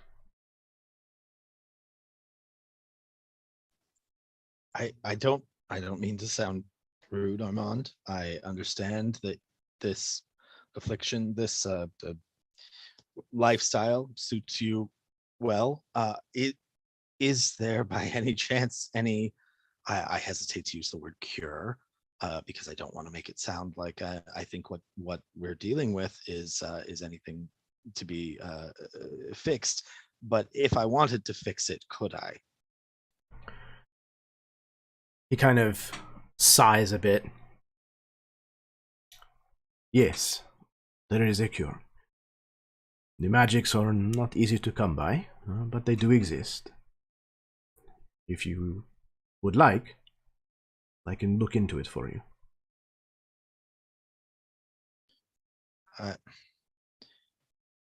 I'll be honest. I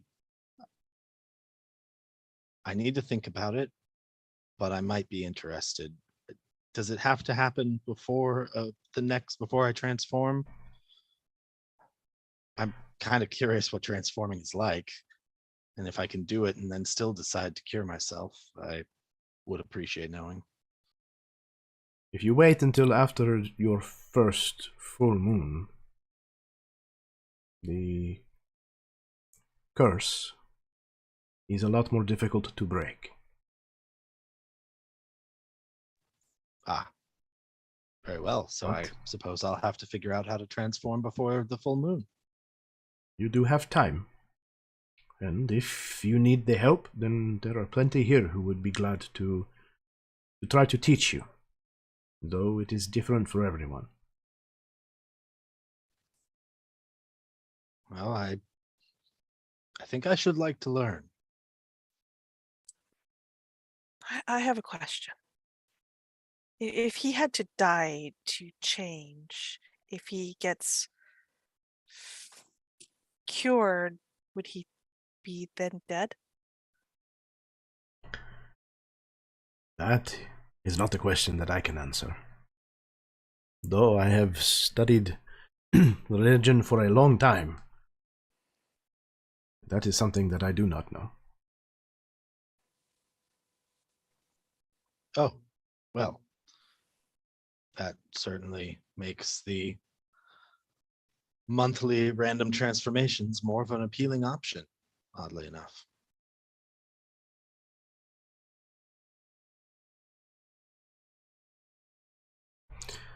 All right. So I think this is actually where we're going to take our break. Whew. All right. So, yeah, we're going to take 10 minutes, refill your drink, go to the bathroom, kiss your spouse, smoke them if you got them, etc., etc. Holy shit. I was not expecting that to happen this evening, but I think that this is going to lead us in a really interesting direction. I'm eager to see how this is all going to kind of play out, where these dominoes are going to fall. So, if you've been watching so far this evening, thank you very, very much. Stay tuned. We will be right back after this break.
Hello, everyone.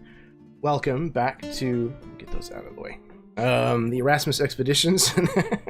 This is the second half of our session 10 of Evermore le Masquerade. This episode is called "The House of the Dying Sun." That wasn't meant to be prophetic, but you know that works out. This has been a huge session so far, and I'm really excited to get to what I have planned for the second half.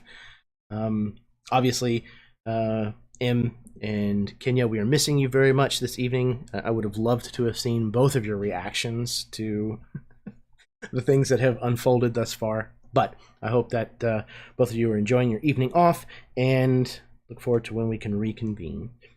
Speaking of reconvening, the group has gotten back together now at the tavern where the Saint of Rats kind of holds his office. It has been discovered that Guillaume is a changed man, and that though there is some time, that it seems like the change could potentially become permanent, depending on how, well, I would say how the dice fall, but we're not going to tempt the fates, because that's kind of what got us into this situation. So,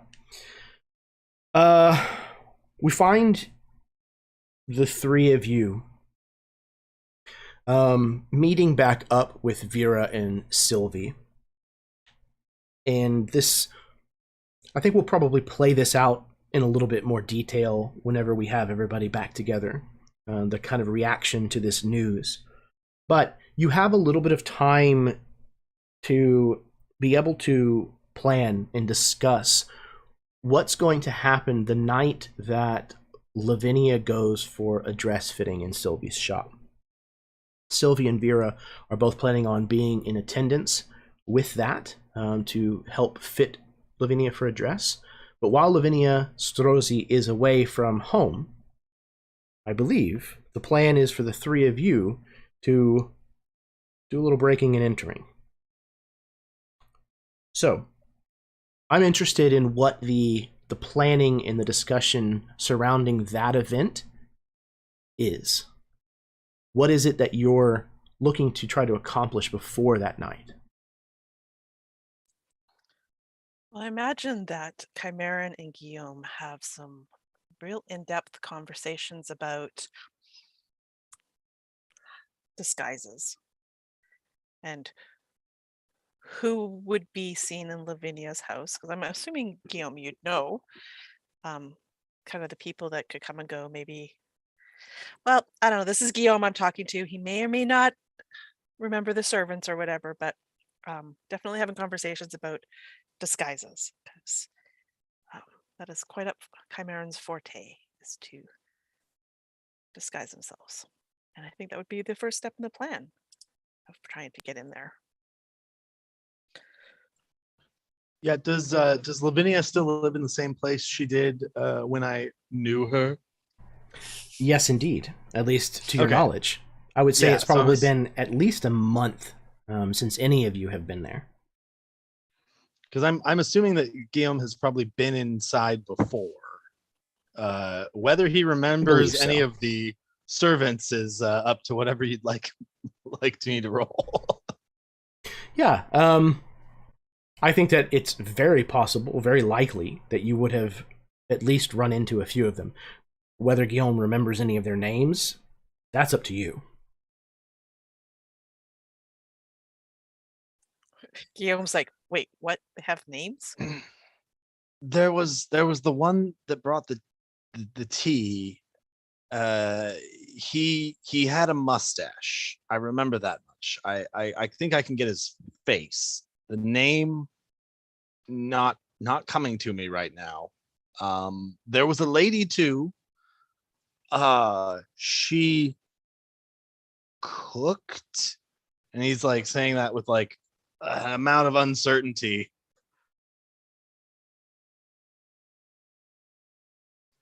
She was definitely in the house. Do you remember any that would come and go that we could,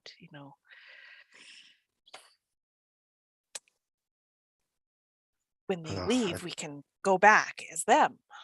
Do you remember anything like that? Or are you just too preoccupied? there was a sort of a bagman, a valet that I think she would often take with her. Or he would probably run errands. I think it might be. I could probably replicate him well enough for us to get in. I could do that, and I could maybe make one of us a little more obscure to see in general. That might be useful on locks. I think honestly, with your build, if you disguise yourself with do you he kind of asks, like he doesn't want to embarrass you. He's like, are you speaking about mundane or extraordinary means of disguise? Now me, I have access to extraordinary means. But if it's mundane, I'm sure I have some suggestions at least. What can you do extraordinary on multiple people? Because I have quite. It's not like I do it often, but I have, done mundane means to I think we could get enemies. probably make you look nondescript enough with mundane means that it wouldn't be questioned as we enter. I think just based on what I know about the three of us, I think we're all pretty well versed in pretending we're not who we actually are.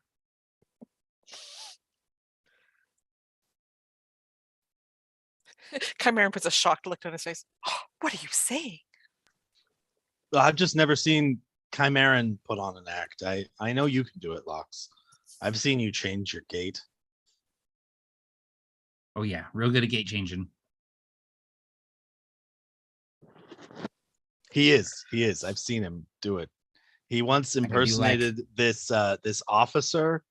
Oh, do you remember there was that naval officer that you were impersonating? He walked like he had an entire scabbard inserted up his rear end, and somehow Lox pulled that off.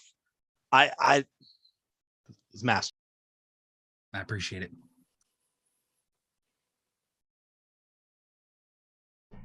All right then. So we disguise ourselves. You can be the valet. Get us in, like. Yes.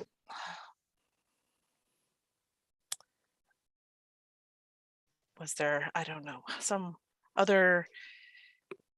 You said there was one with a mustache. We could pretend to be him. Yes, that could work. I think I can do that. If you're we may need to get you a wig, Chimera, but you're small enough that I think you're the same size as the cook. I think I could get you there. I have enough stage practice with doing makeup. I've put on enough small productions. So you want me to be the cook? I think that would make the most sense. She was considerably smaller than the valet. And Lox will be invisible, I believe. Okay. It would be very difficult to disguise all of Lox, and kind of like gestures over, like, kind of like a look that says he's a big son of a bitch. His girth is what you're saying. Those muscles of his. Yes, he's girthy.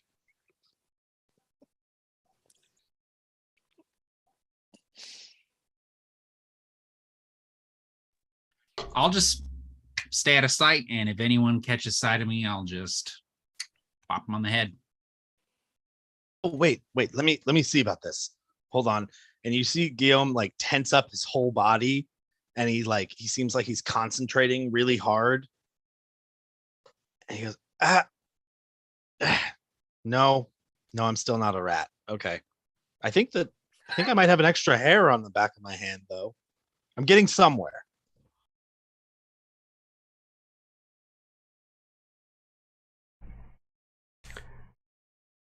Okay.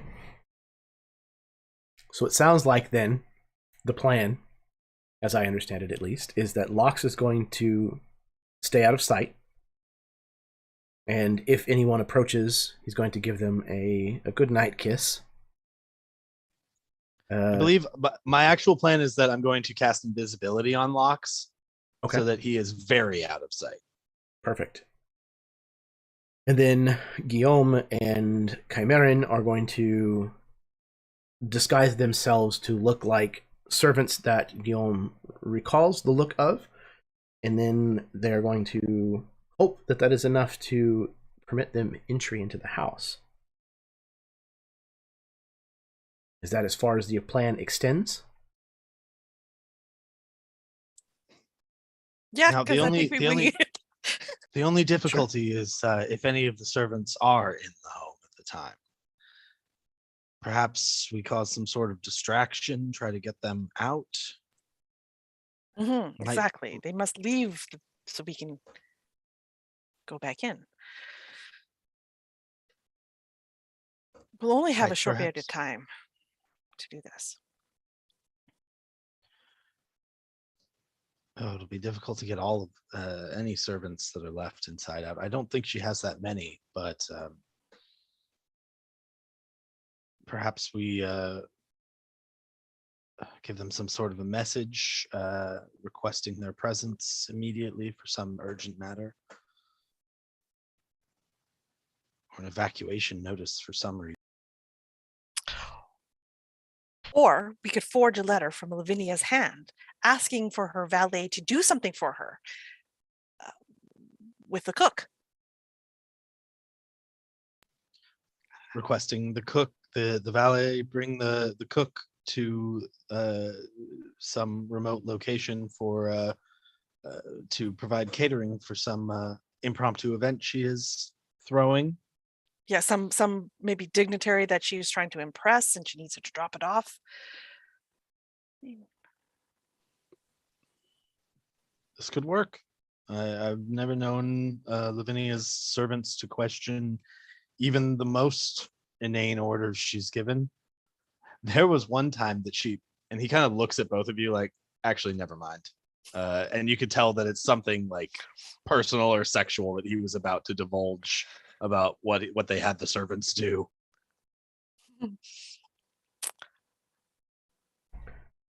So if you know how she... You would also know that given the time of day, it being, in the evening at some point, that it's possible that her house might be fairly scant as far as how many servants would be around.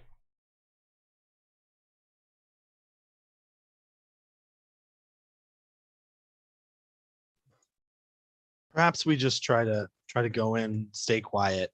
If anyone sees us, we hope that they take us for the servants we're pretending to be. We'll have to have some excuse for why we've returned, but it might be better not to leave any evidence that something was amiss.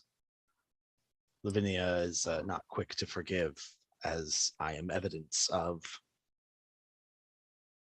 That is true. That is true.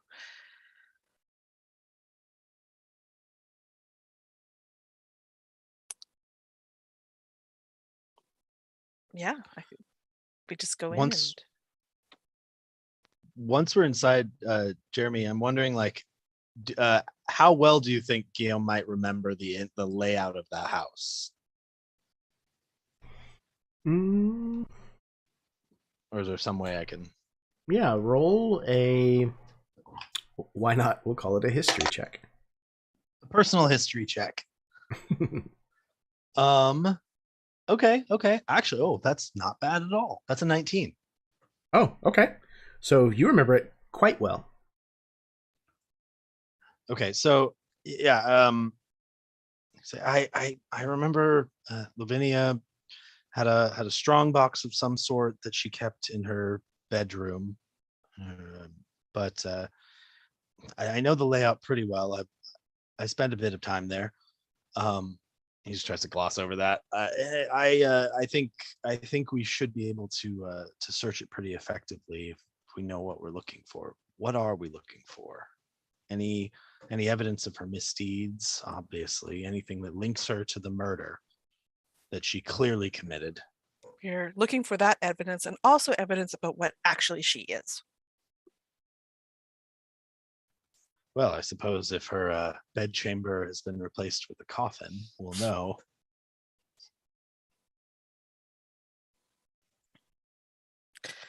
Maybe what she's up to. There's a reason she framed you. Besides probably Jealousy, his most spite. likely.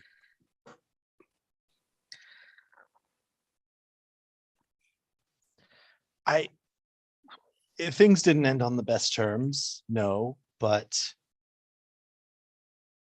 I don't think they ended poorly enough for her to just do this with out of pure vengeance. That's what I mean. So there must be some other ulterior motive for her to do this to you. Some way that this is just a step in the plan. So hopefully we'll find something about that.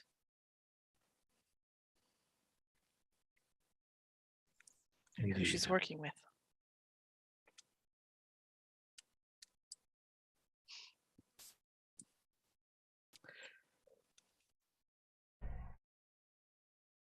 Okay. With your plan laid out, you wait for the evening to come, for the myriad of church bells to chime the hour of when you know the fitting at Sylvie's shop is to be taking place. You then make your way across town, closer to where Guillaume's father lives. Not that far from the university, where all three of you know that the villa of Lavinia Strozzi lies. The moon is not full, but is waxing. The other moon of Rostfien, just a sliver.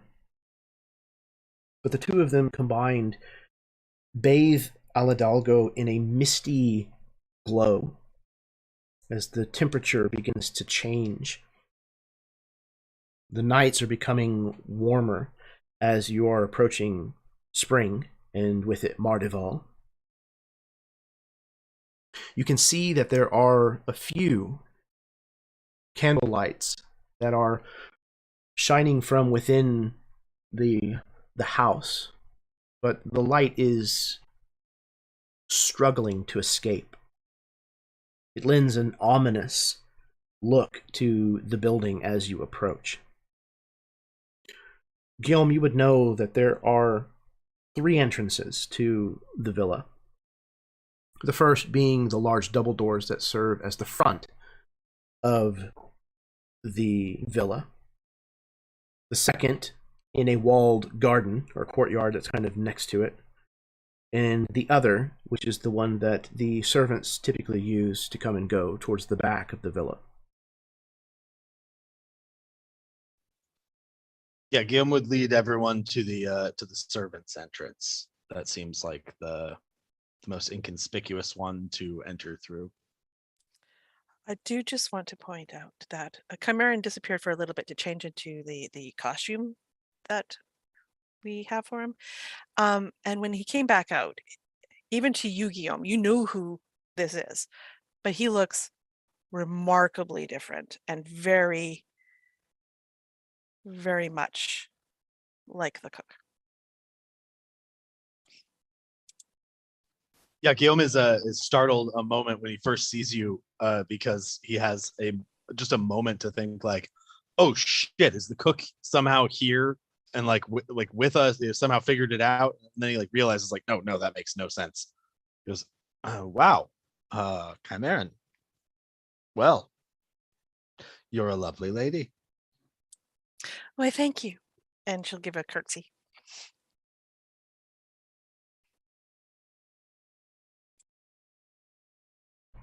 Okay.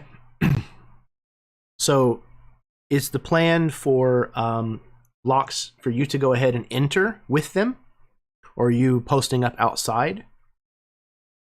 I think I would probably go in with them unless there are Okay. any objections.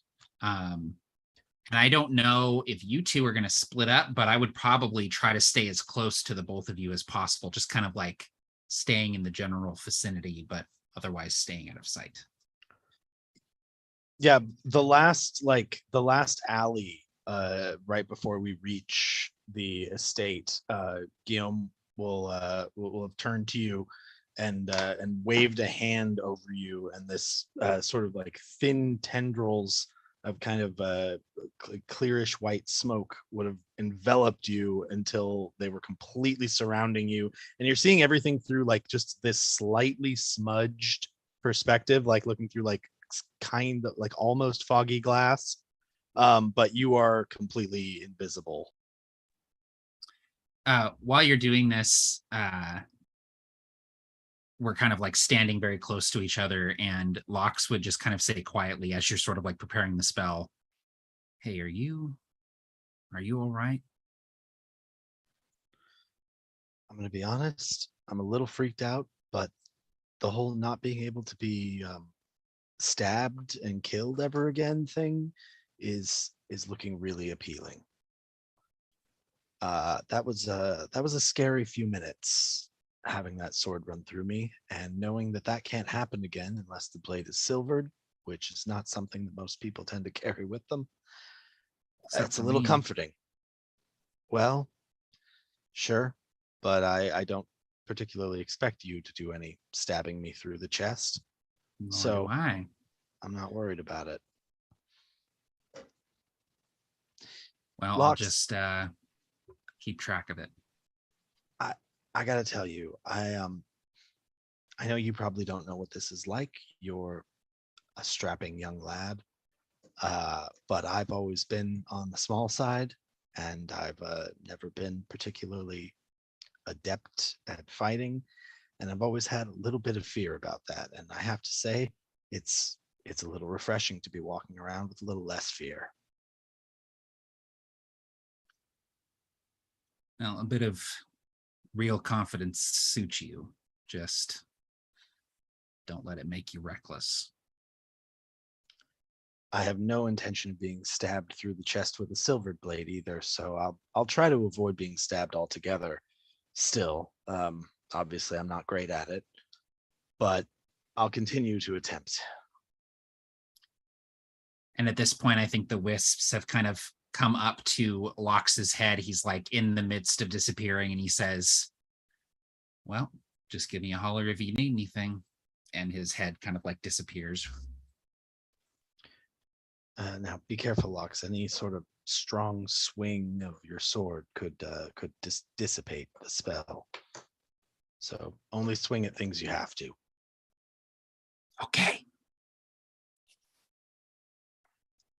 And I also imagine like once we start out again, that the last block I'm imagining the valet and the cook are pretending that we're out for a midnight stroll or whatever, an evening stroll together in a moment of personal time, so that it doesn't look, so if anybody from like strangers were looking at this at the street corner, it doesn't seem weird that we're walking together towards this house. Yeah, Guillaume would have brought along with him like a dress box that he could just like hold to make kind of complete the outfit. Although at the same time, it is completely empty, and he's thinking anything that we need to take out of this place, we take in the dress box. Perfect. Excellent. And Guillaume, this has been kind of on your mind through the course of the evening, but it's this last little bit from when you have cast this shroud of invisibility upon Locks, that you're kind of crossing the distance towards the house, that you become hyper aware of the moon's presence.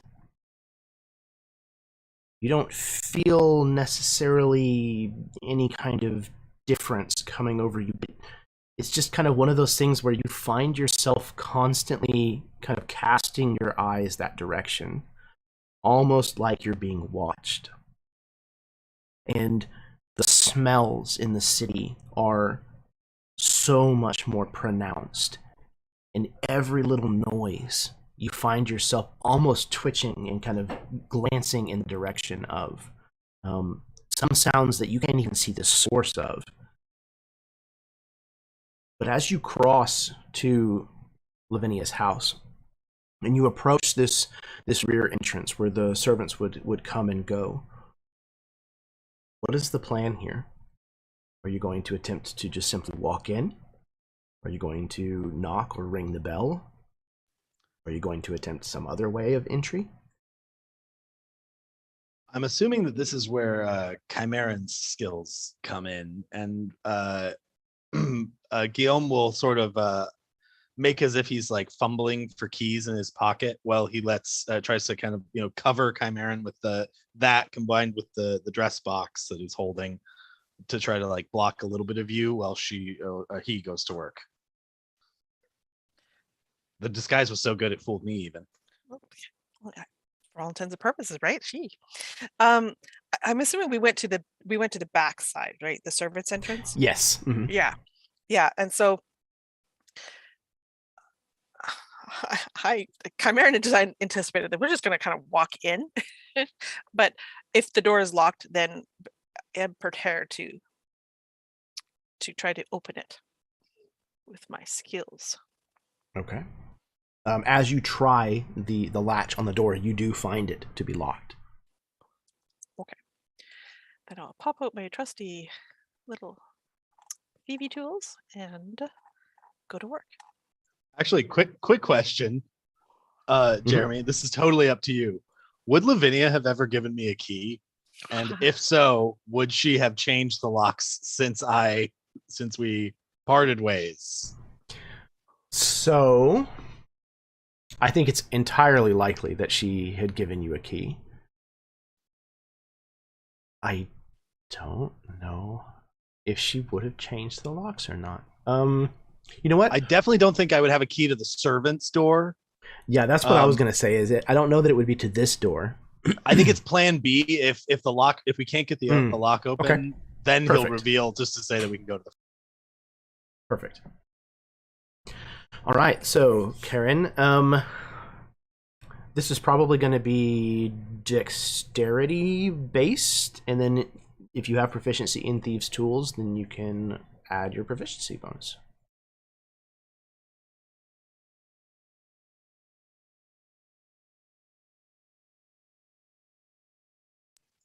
Is picking locks generally a sleight of hand assisted roll? It's a tool check, which I'm always 5e confused about doesn't. that. One of they those don't weird handle it right. They don't handle it very Yeah. well at all. I do proficiencies. I don't like how they work. I never have, and I never will. I treat it basically just like a skill check. It's but I wish when I do it with tools skill just like checks gave either. you a bonus, just like a flat bonus if you were. I just doing have it. them. I just have people roll with advantage if they have the tool proficiency. That would work too. That's like I think 3rd edition. You got like a +5 to a something pick like lock that. check if you had like thieves tools, and then you could have masterwork thieves tools that were magic. Anyway, Mhm. then Okay. Oh, sorry. Go ahead. I was just going to say I got a 15. Excellent. Okay. So, what is it like as you work your magic on this lock and gain entry? So I think it's Guillaume is pretending to fumble finding the key and kind of juggling the dress box and his pouch for the key, and just to kind of buy time. And before Guillaume probably even realizes what's happened is Chimeran's just kind of leaned in, did a little something with his hands, and all of a sudden, click, and we'll turn back to Guillaume and like, after you. Thank you, madame. And like the voice that comes out is just entirely not Guillaume's anymore. And he'll walk. He'll kind of like gesture for you to head in first, and then he'll wait just a second to let Locks go in ahead of him, and then he'll go in and close the door behind him and lock it again. Perfect. Yeah. Okay. You enter into Lavinia Strozzi's villa.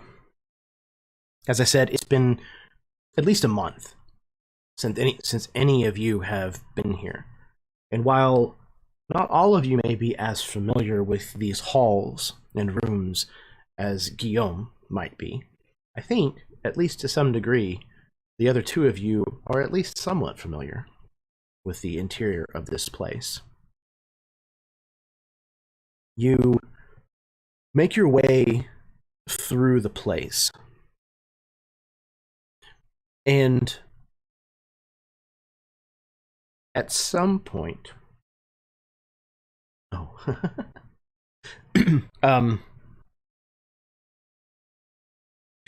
you can see in a few different places. Oh, that doesn't work.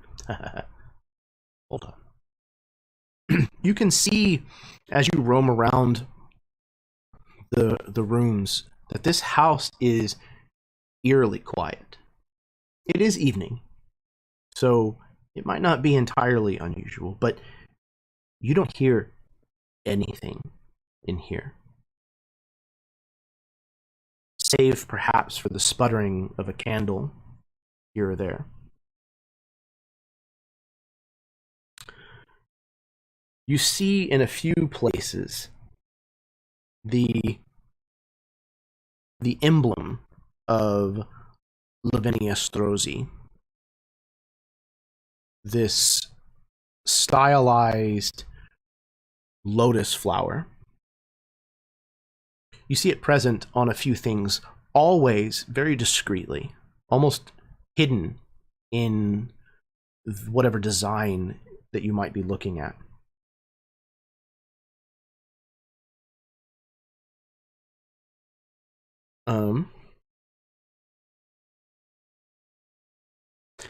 I would like a volunteer, please.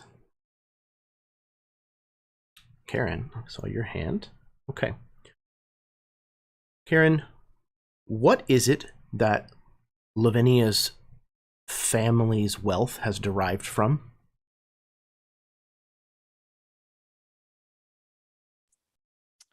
Oh, I think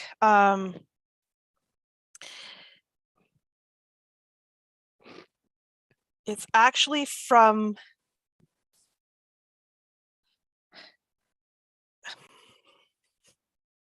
what was I? There's a vineyard.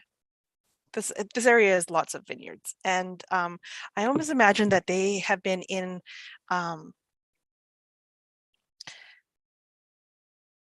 competition with, I can't remember the name of the person that supplied all the good wine at that party we were at, but I believe Lavinia's family has also been for centuries been in competition with that particular branch of family as well to produce.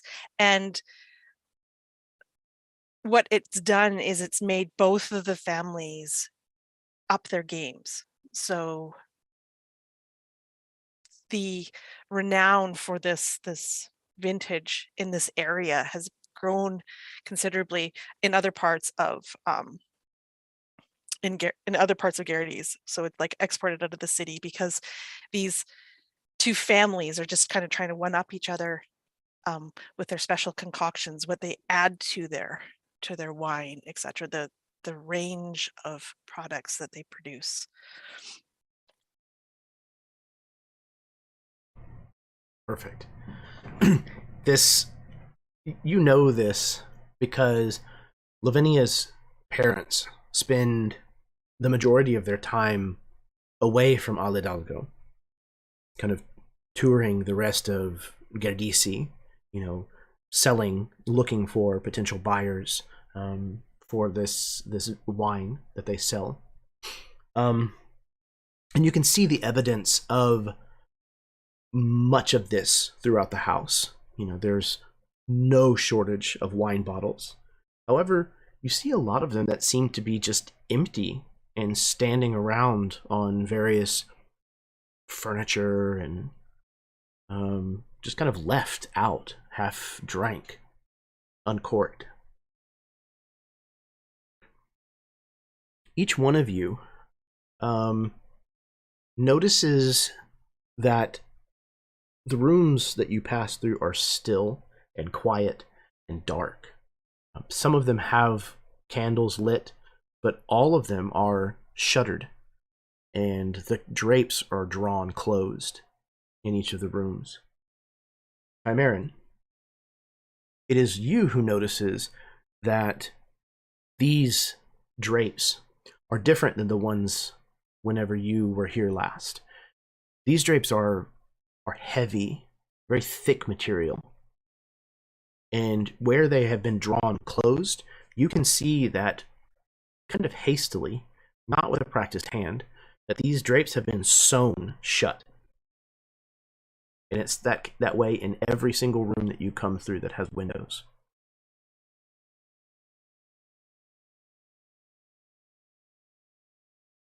You're muted. Thank you. Not knowing exactly where Lox is because not being able to see him at all,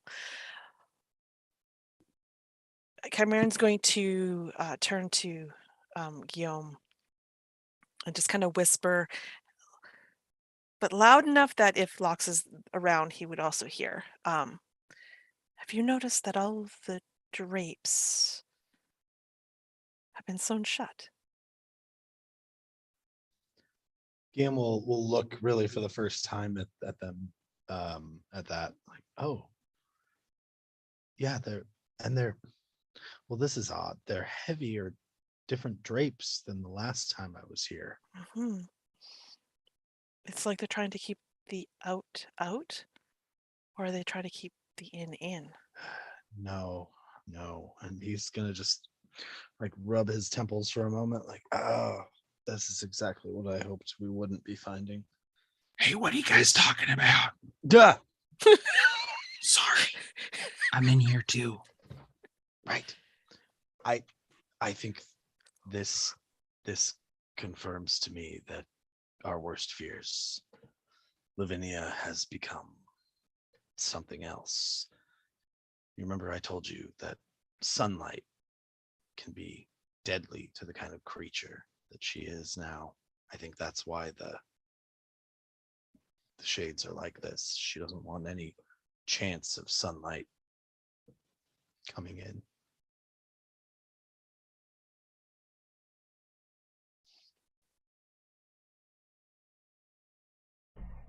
I mean, this is just circumstantial, though. She could maybe just not like the sun anymore.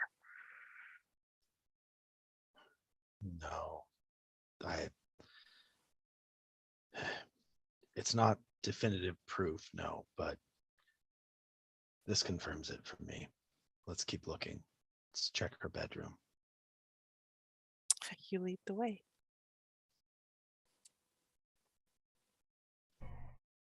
Yeah, and he'll lead on. Guillaume, you head towards Lavinia's bedroom. You make your way kind of quietly as you can up the carpeted stairs, because you know it's not here on the ground floor. You make your way towards the back of the building, and eventually you come to what you know is her bedroom. You push open the doors, and you can see inside the room that you recognize. The tall four-poster bed with the canopies pulled back. The windows here, the large windows that almost were always open, that were constantly not even draped, have now been shuttered and draped as well, closed off to the outside. The bed, you realize, does not look like it has been slept in for weeks.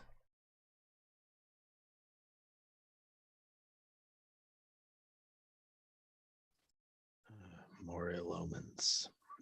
This isn't how Lavinia lived. I don't think she's been in this room for weeks. No, and if Lavinia wasn't using when she wasn't using that bed for sleeping, well, she used that bed frequently, and it never stayed made for long. Not like that. And Guillaume's gonna just start kind of looking around for any furniture, any like drawers, anything like a dressing cabinet, a wardrobe of anything. Excellent. All of you, give me perception checks, please.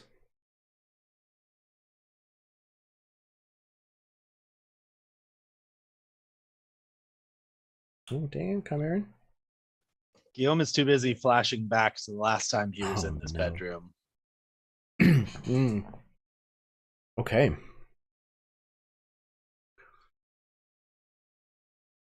Chimeran, you're kind of looking around. There's not a ton of furniture in this room. The room, is, as Guillaume pointed out, was for entertainment of a certain variety, as well as for sleeping. But that Lavinia also has, like a study, as well as an entire wardrobe room that is separate from the bedroom here.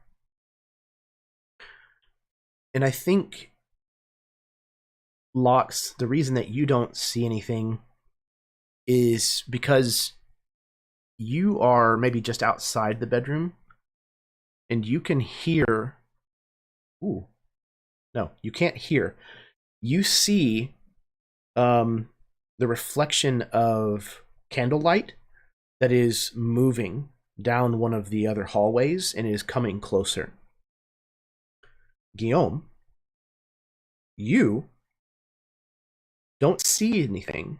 You're not finding any of the furniture that you might be looking for that might hold further secrets, at least in this room, but that nose of yours begins to twitch, almost involuntarily. And it takes a little bit of time, but you're fairly certain that you smell the rot of decay.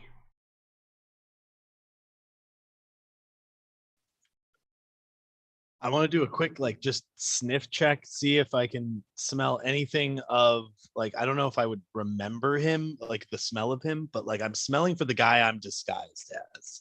I just want to make sure that that's not even though the decay is a confounding factor. I want to make sure that it's not the guy. I'm not going to pop out if I try to talk to him. I don't want to be looking like him. You do not detect what little you might remember about this individual's smell. Okay, Guillaume will turn to Chimeran. Shit, we're not alone. And you'll hear another whisper say, "Someone's coming." It smells like death. Is there any way out of this room besides the one door that we kind of came in and that locks us outside of? No. Okay, Guillaume will head quickly for the door and peer out, see if he can see the light. And if not, I want to kind of just move out of the door and down the hall away from the light. I want to kind of do that, try to get away, further away from the whoever's. Okay.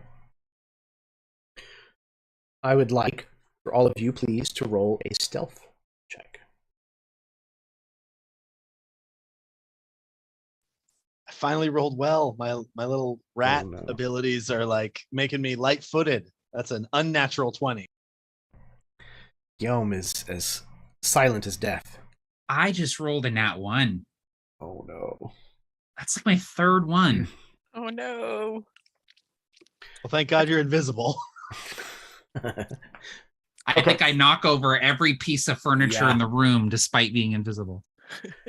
I think it's Guillaume and Chimeran have exited the bedroom, and you're kind of starting to make this kind of hasty move away from where this light is coming from. Lox, you pull the bedroom door too, like without any ceremony, just kind of a loud kathunk, and you kind of hear the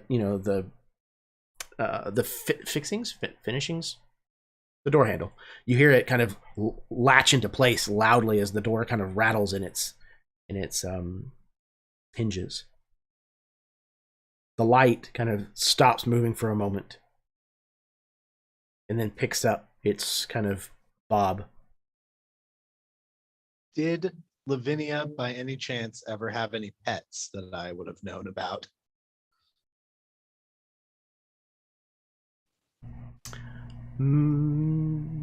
Yes. I think probably birds. That kind of makes sense to me. Okay, then I'm going to cast a minor illusion of one of her birds, like flapping around just near the door. Like, and as soon as that light comes within, like whoever it is comes close enough, I want to make it fly inside the door, and then I just want to like get out of there. Basically, make it seem like it was a bird in the bedroom. Okay. Is the intention then to try to hide at the approach of this individual, or to try to flee? I think there's probably like another door, like the wardrobe room is probably pretty close, I'm assuming, to her bedroom. So I think Sure. I want to try to get into that before the thing comes. Okay. Yeah, go in there and hide. that's yeah.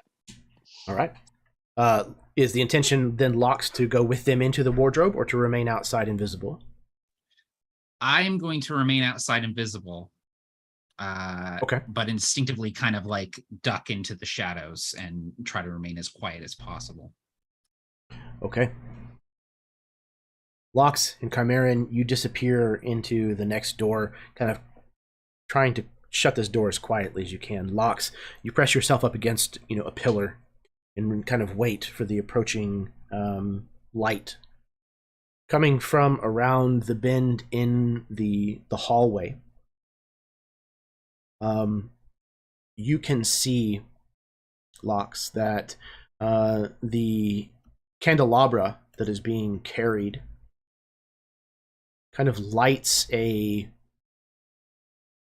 pallid, sallow face, as you can see an individual that you do not recognize, though you may have been here before. His skin is almost the color of the mist outside, and his eyes are cloudy. His stringy white hair kind of falls all around his gaunt face, and his very thin lips are kind of drawn into this permanent scowl.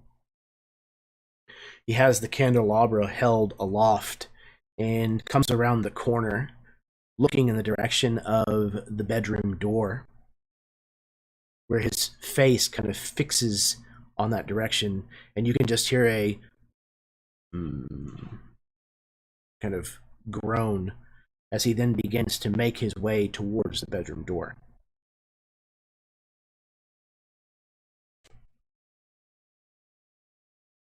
Inside the room next door, Lox, Chimeran, or not Lox, sorry, Guillaume, Chimeran,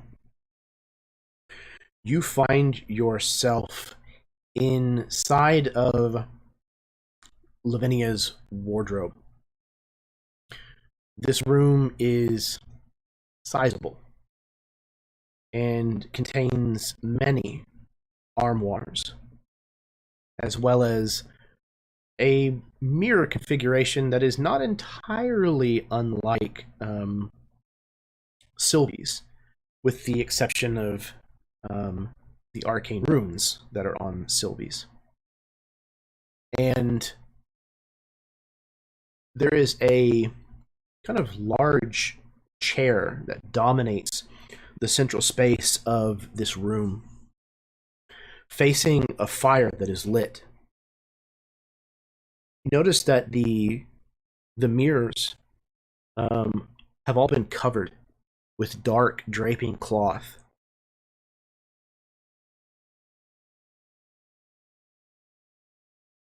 What would you like to do?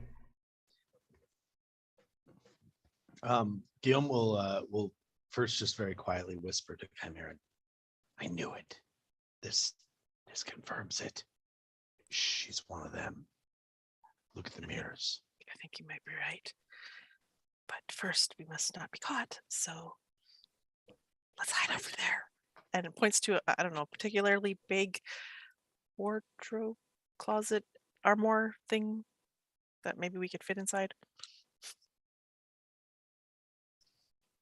Yeah, Guillaume will go along with that. He's not really sure like what or who it is that's looking around, and he doesn't really want to be caught. So he's gonna definitely try to hide in a wardrobe. All right. First, both of you, if you will, please roll stealth checks.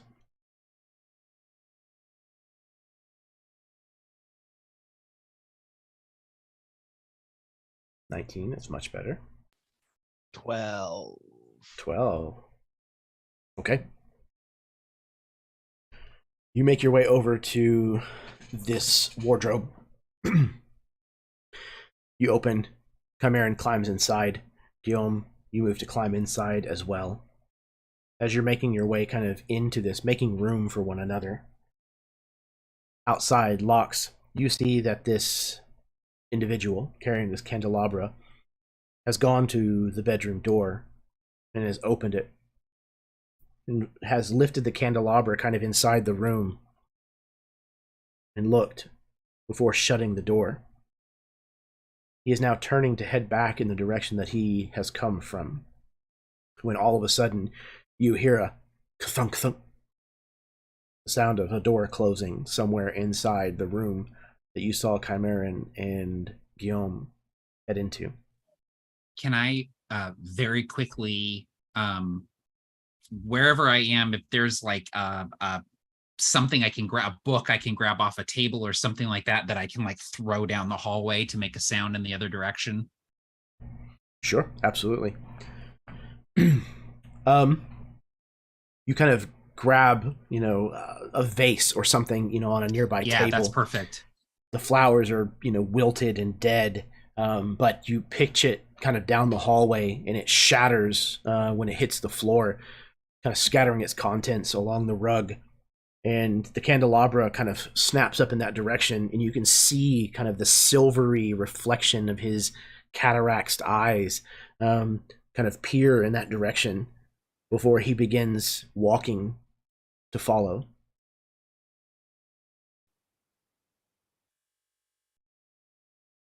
Okay. I'm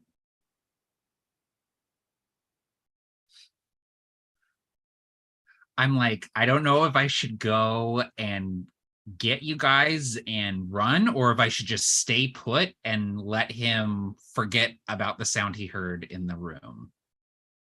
I don't know what to do.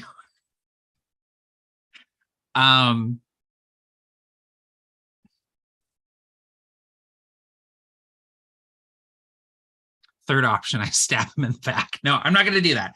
I'm gonna walk to the room, open the door as soundlessly as possible, and try to get the attention of Chimeran and Guillaume. All right, Matt. No pressure. Give me that stealth roll. Oh boy. All right. Pretty good at stealth. Knock on wood. Here we go. I got a +6. Okay. All right. 13 on the die, total of 19. Okay. You soundlessly pass through the portal and shut it quietly behind you, now finding yourself in the same room. Looking around, you see what I described before, but you see no Guillaume and no Chimeran. Chimeran and Where are you guys? And Guillaume, both of you, please roll me investigation checks as you hear Lox calling to you.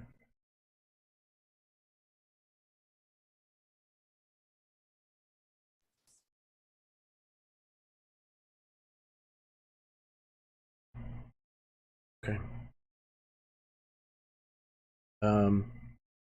You hear the whisper of Lox in the room with you.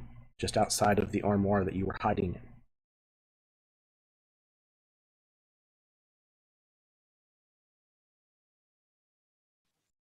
Guillaume will crack the wardrobe door open as quietly as possible, and try to and kind of take a quick scan across the room, and seeing that there's no one visibly there, will step out.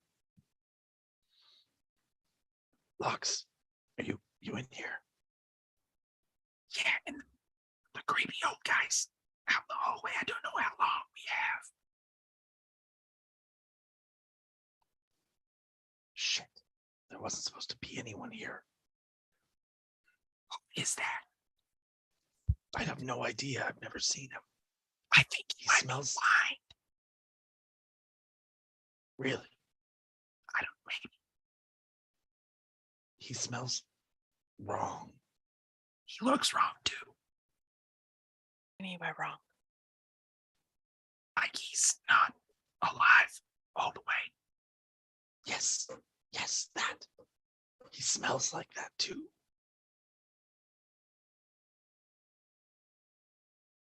I don't think he's a vampire, but I think he's something like a vampire. No, we can't let him know we're here. Lavinia can't be onto us. I think I could take him. That seems dangerous. If Lux, I don't doubt your abilities, but if we kill him, if he can be killed, then Lavinia would know that someone's been here. I broke a vase.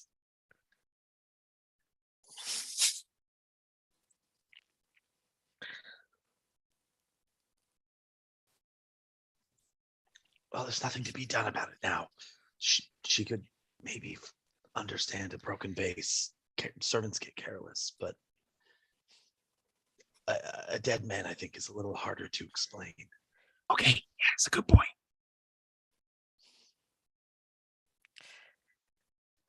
Just look in here as quietly as you can. If it comes to it and he hops in, we rush him. You stay by the door, Locks. Okay. And I'll post up like next to the door so that if the door opens, I'm behind the door.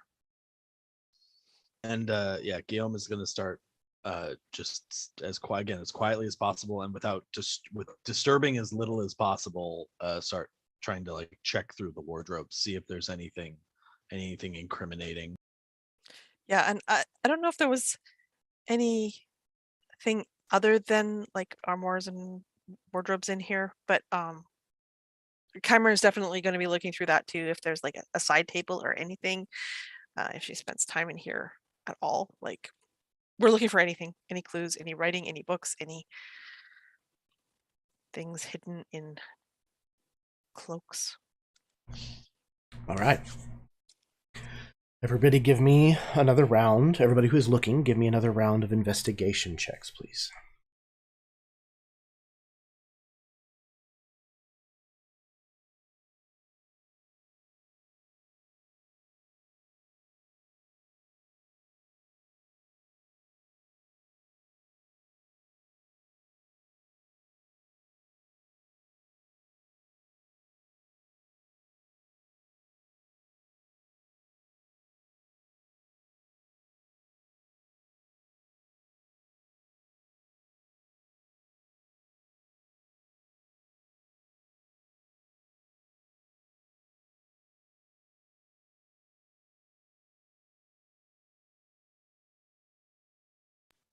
You're muted.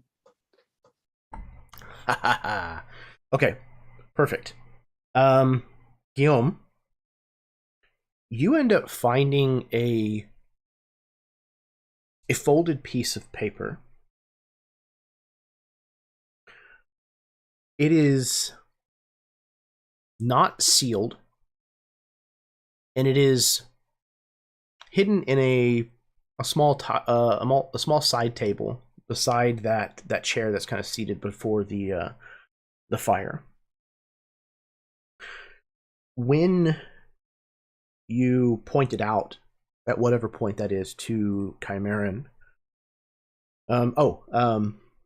The title written across the top of this page, this list, is The Shadows of Mardival. And you recognize, Guillaume, that it is a list of surnames. But when you point this out at some point to Chimeran, you recognize one of the names on this list of De la Apozuelo. I'll put all that in the chat here.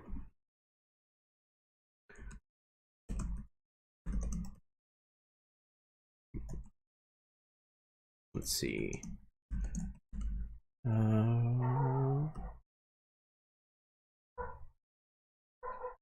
There you go. Okay. So you have found this, and Locks, you find, as you're looking through one of the armoires, you find one of them has a false back to it.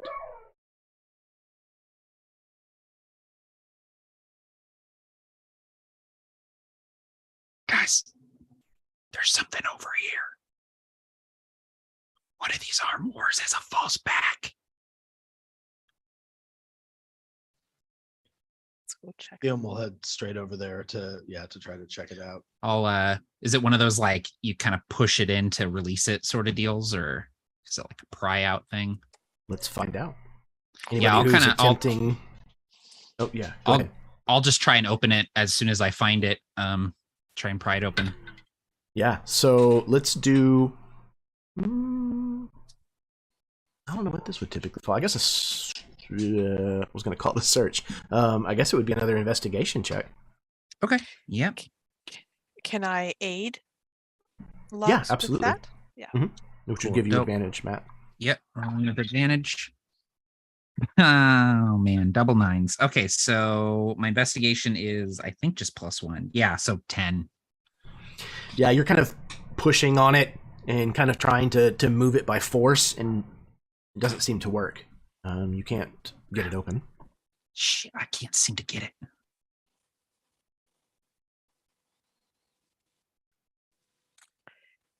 Oh.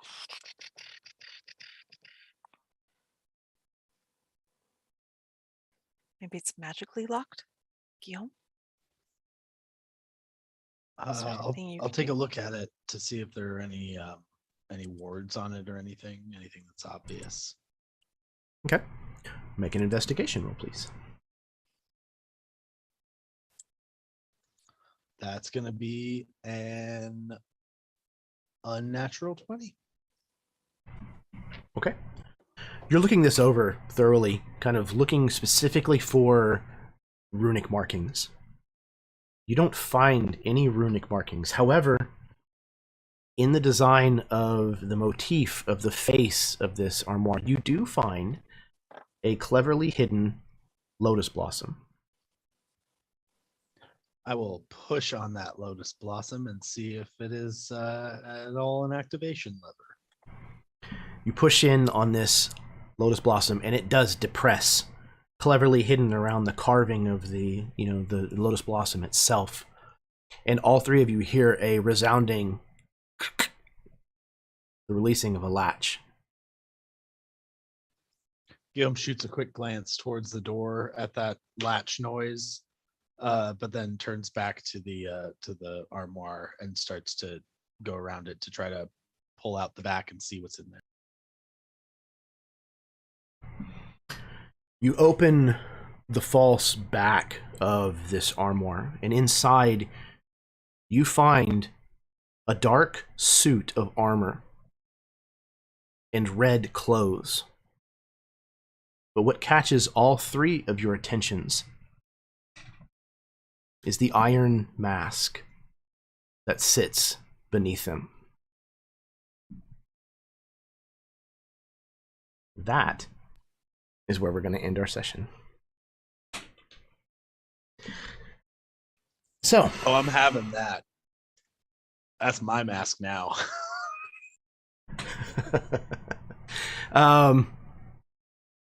Yeah, this was so much fun. It went in a direction that I did not anticipate, and like I said before, I'm really, really looking forward to seeing how that's going to play out in the long run. Yeah, so this has been incredible. Thank you all so much for coming along and playing. I'm going to pass things back over to the three of you so that you can give any parting words. Once again, take as much time as you'd like now, telling people where they can find you on the internet, what you might have going on, etc., etc., and then we're going to put a bow on it. So we're going to start in reverse order with Austin. I'm Austin. I was playing Guillaume. He died. He became a were-rat. It's super awesome. Mortal weapons can't hurt him now. Only silvered weapons. And that's about all I got. No, I'm super excited to see where the fuck this goes, because this was quite the turn. I was not expecting to be taken down in one fucking hit, but that was an amazing way for it to play out. It was a perfect logical jump that Jeremy made and like messaged me privately in the chat about, and I was like, oh dude, yeah, like I was like at that point of like I've skipped right past denial and bargaining, and I was like, all right, acceptance. I'm gonna roll a new character. I'm gonna do like the nice version of Guillaume now. He's gonna be like a warlock who's like very studious. Fuck that. No, this is so much better. This is so much more interesting. And like I can't wait to see what happens now that I am an abomination. So thank you for that, Jeremy. That was a great death and a great resurrection. I'm very, very pleased to hear that you're happy about it. Because again, like I was talking about on break with Matt, like this game is so crazy sometimes. You know, there's just things happen and it's unexpected, but often I find there's usually a solution somewhere in kind of what's going on that just makes sense, and you might have to kind of tweak it a little, but no, again, I'm really interested to see how this is going to shape Guillaume. Yeah. So bravo, rolling with that, Austin. One funny thing is, like, I had a totally different picture in my head of how that moment was going to play out, like his resurrection was going to play out, and I had this whole idea that like he had like seen the weave and merged with the weave and like really finally got an idea of what it's like to like be a we rather than a me. And then as soon as it came back and it was like he rips his shirt open, I was like, no, he's still a piece of shit. Like he's still a self-centered asshole. He didn't learn anything yet. It's too soon for him to learn anything. So I'm just so excited. Like he's got some lessons coming. Mm-hmm. I was gonna say, change might be on the horizon for Guillaume in more ways than one. Yeah, I'm super here for it. All right, next up we have Matt. Hello, everyone. I'm Matt. I run the channel of Fistful of Dice here on YouTube, although I have not been posting on there very often, but I'm fairly active on Twitter. You can follow me over there at MattClick. Just post a lot of dumb shit and mecha stuff and all that kind of stuff. So, but I also post stuff like about what I'm working on and little snippets of what I've got going on. So, tonight was great. It was obviously like missed having Em and Kenya here, but kind of fun to have the sewer crew, the sewer squad, just being a bunch of disasters. I cannot believe how much trouble we managed to get into. Like, well, the cats are away, the mice will descend into the sewers and contract lycanthropy. Really fun session. Thanks as always for running it, Jeremy, and I can't wait for the next one. Absolutely my pleasure. Yeah, I have the luxury of running two different very talented groups playing D&D right now, and it just makes me super duper happy that everybody that comes to the table is always so eager and invested in what's going on and just willing to just roll with the ball and just see where it takes us, and being enthused by that. It's a really, really awesome drug to have as a DM, so thank all of you very much. Last but certainly not least, we have Karen. Hello, everyone. I'm Karen, also known as Myth and Gears. I had a super amazing time tonight. This was pretty awesome. Now, Guillaume thinks he can't die because, lycanthropy and stuff. But I think Chimeran's going to start testing that theory out a little bit.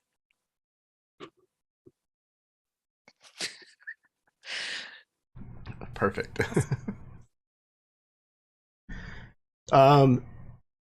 Yeah. I can't think of anything else to say other than just I cannot wait to see how this is going to change the group, and also just what you've just learned, what that might do for where you think everything stands, what you're going to do next. Like, I have no clue, so I'm really eager to hear our discussions in our Facebook chat. So we have no idea either what we're gonna I mean, do, my man. Honestly, after this session, of all the things we've done, I think the only thing that we have left to do is to actually kick the hornet's nest and let it all go. I'm so glad that we held off on our whole maybe the Iron Masks are good guys idea until later. I'm glad we discovered more. I can't even wait. Man. This is a rubber band ball, and you guys are like starting to cut the outside of it, and it's gonna. I can't wait. Yeah. So thank you everyone for tuning in this evening. Whether you watched it live with us as we played, or whether you may be tuning in at some point in the future. It really, really does mean a lot to me that there are people who are enjoying the content that we're making, because I'm enjoying the hell out of playing it. So if you do enjoy this kind of stuff and you want to see more, hit the like button, subscribe, do all that kind of stuff that YouTube likes for you to do. Share the links out with friends, talk about it, send them to the game, let them see what it's all about. Yeah. But I think that about does it for us. Remember, it is a free action to be kind, so do so. It doesn't cost you anything. And until next time, may your dice roll high and your snacks always be within reach.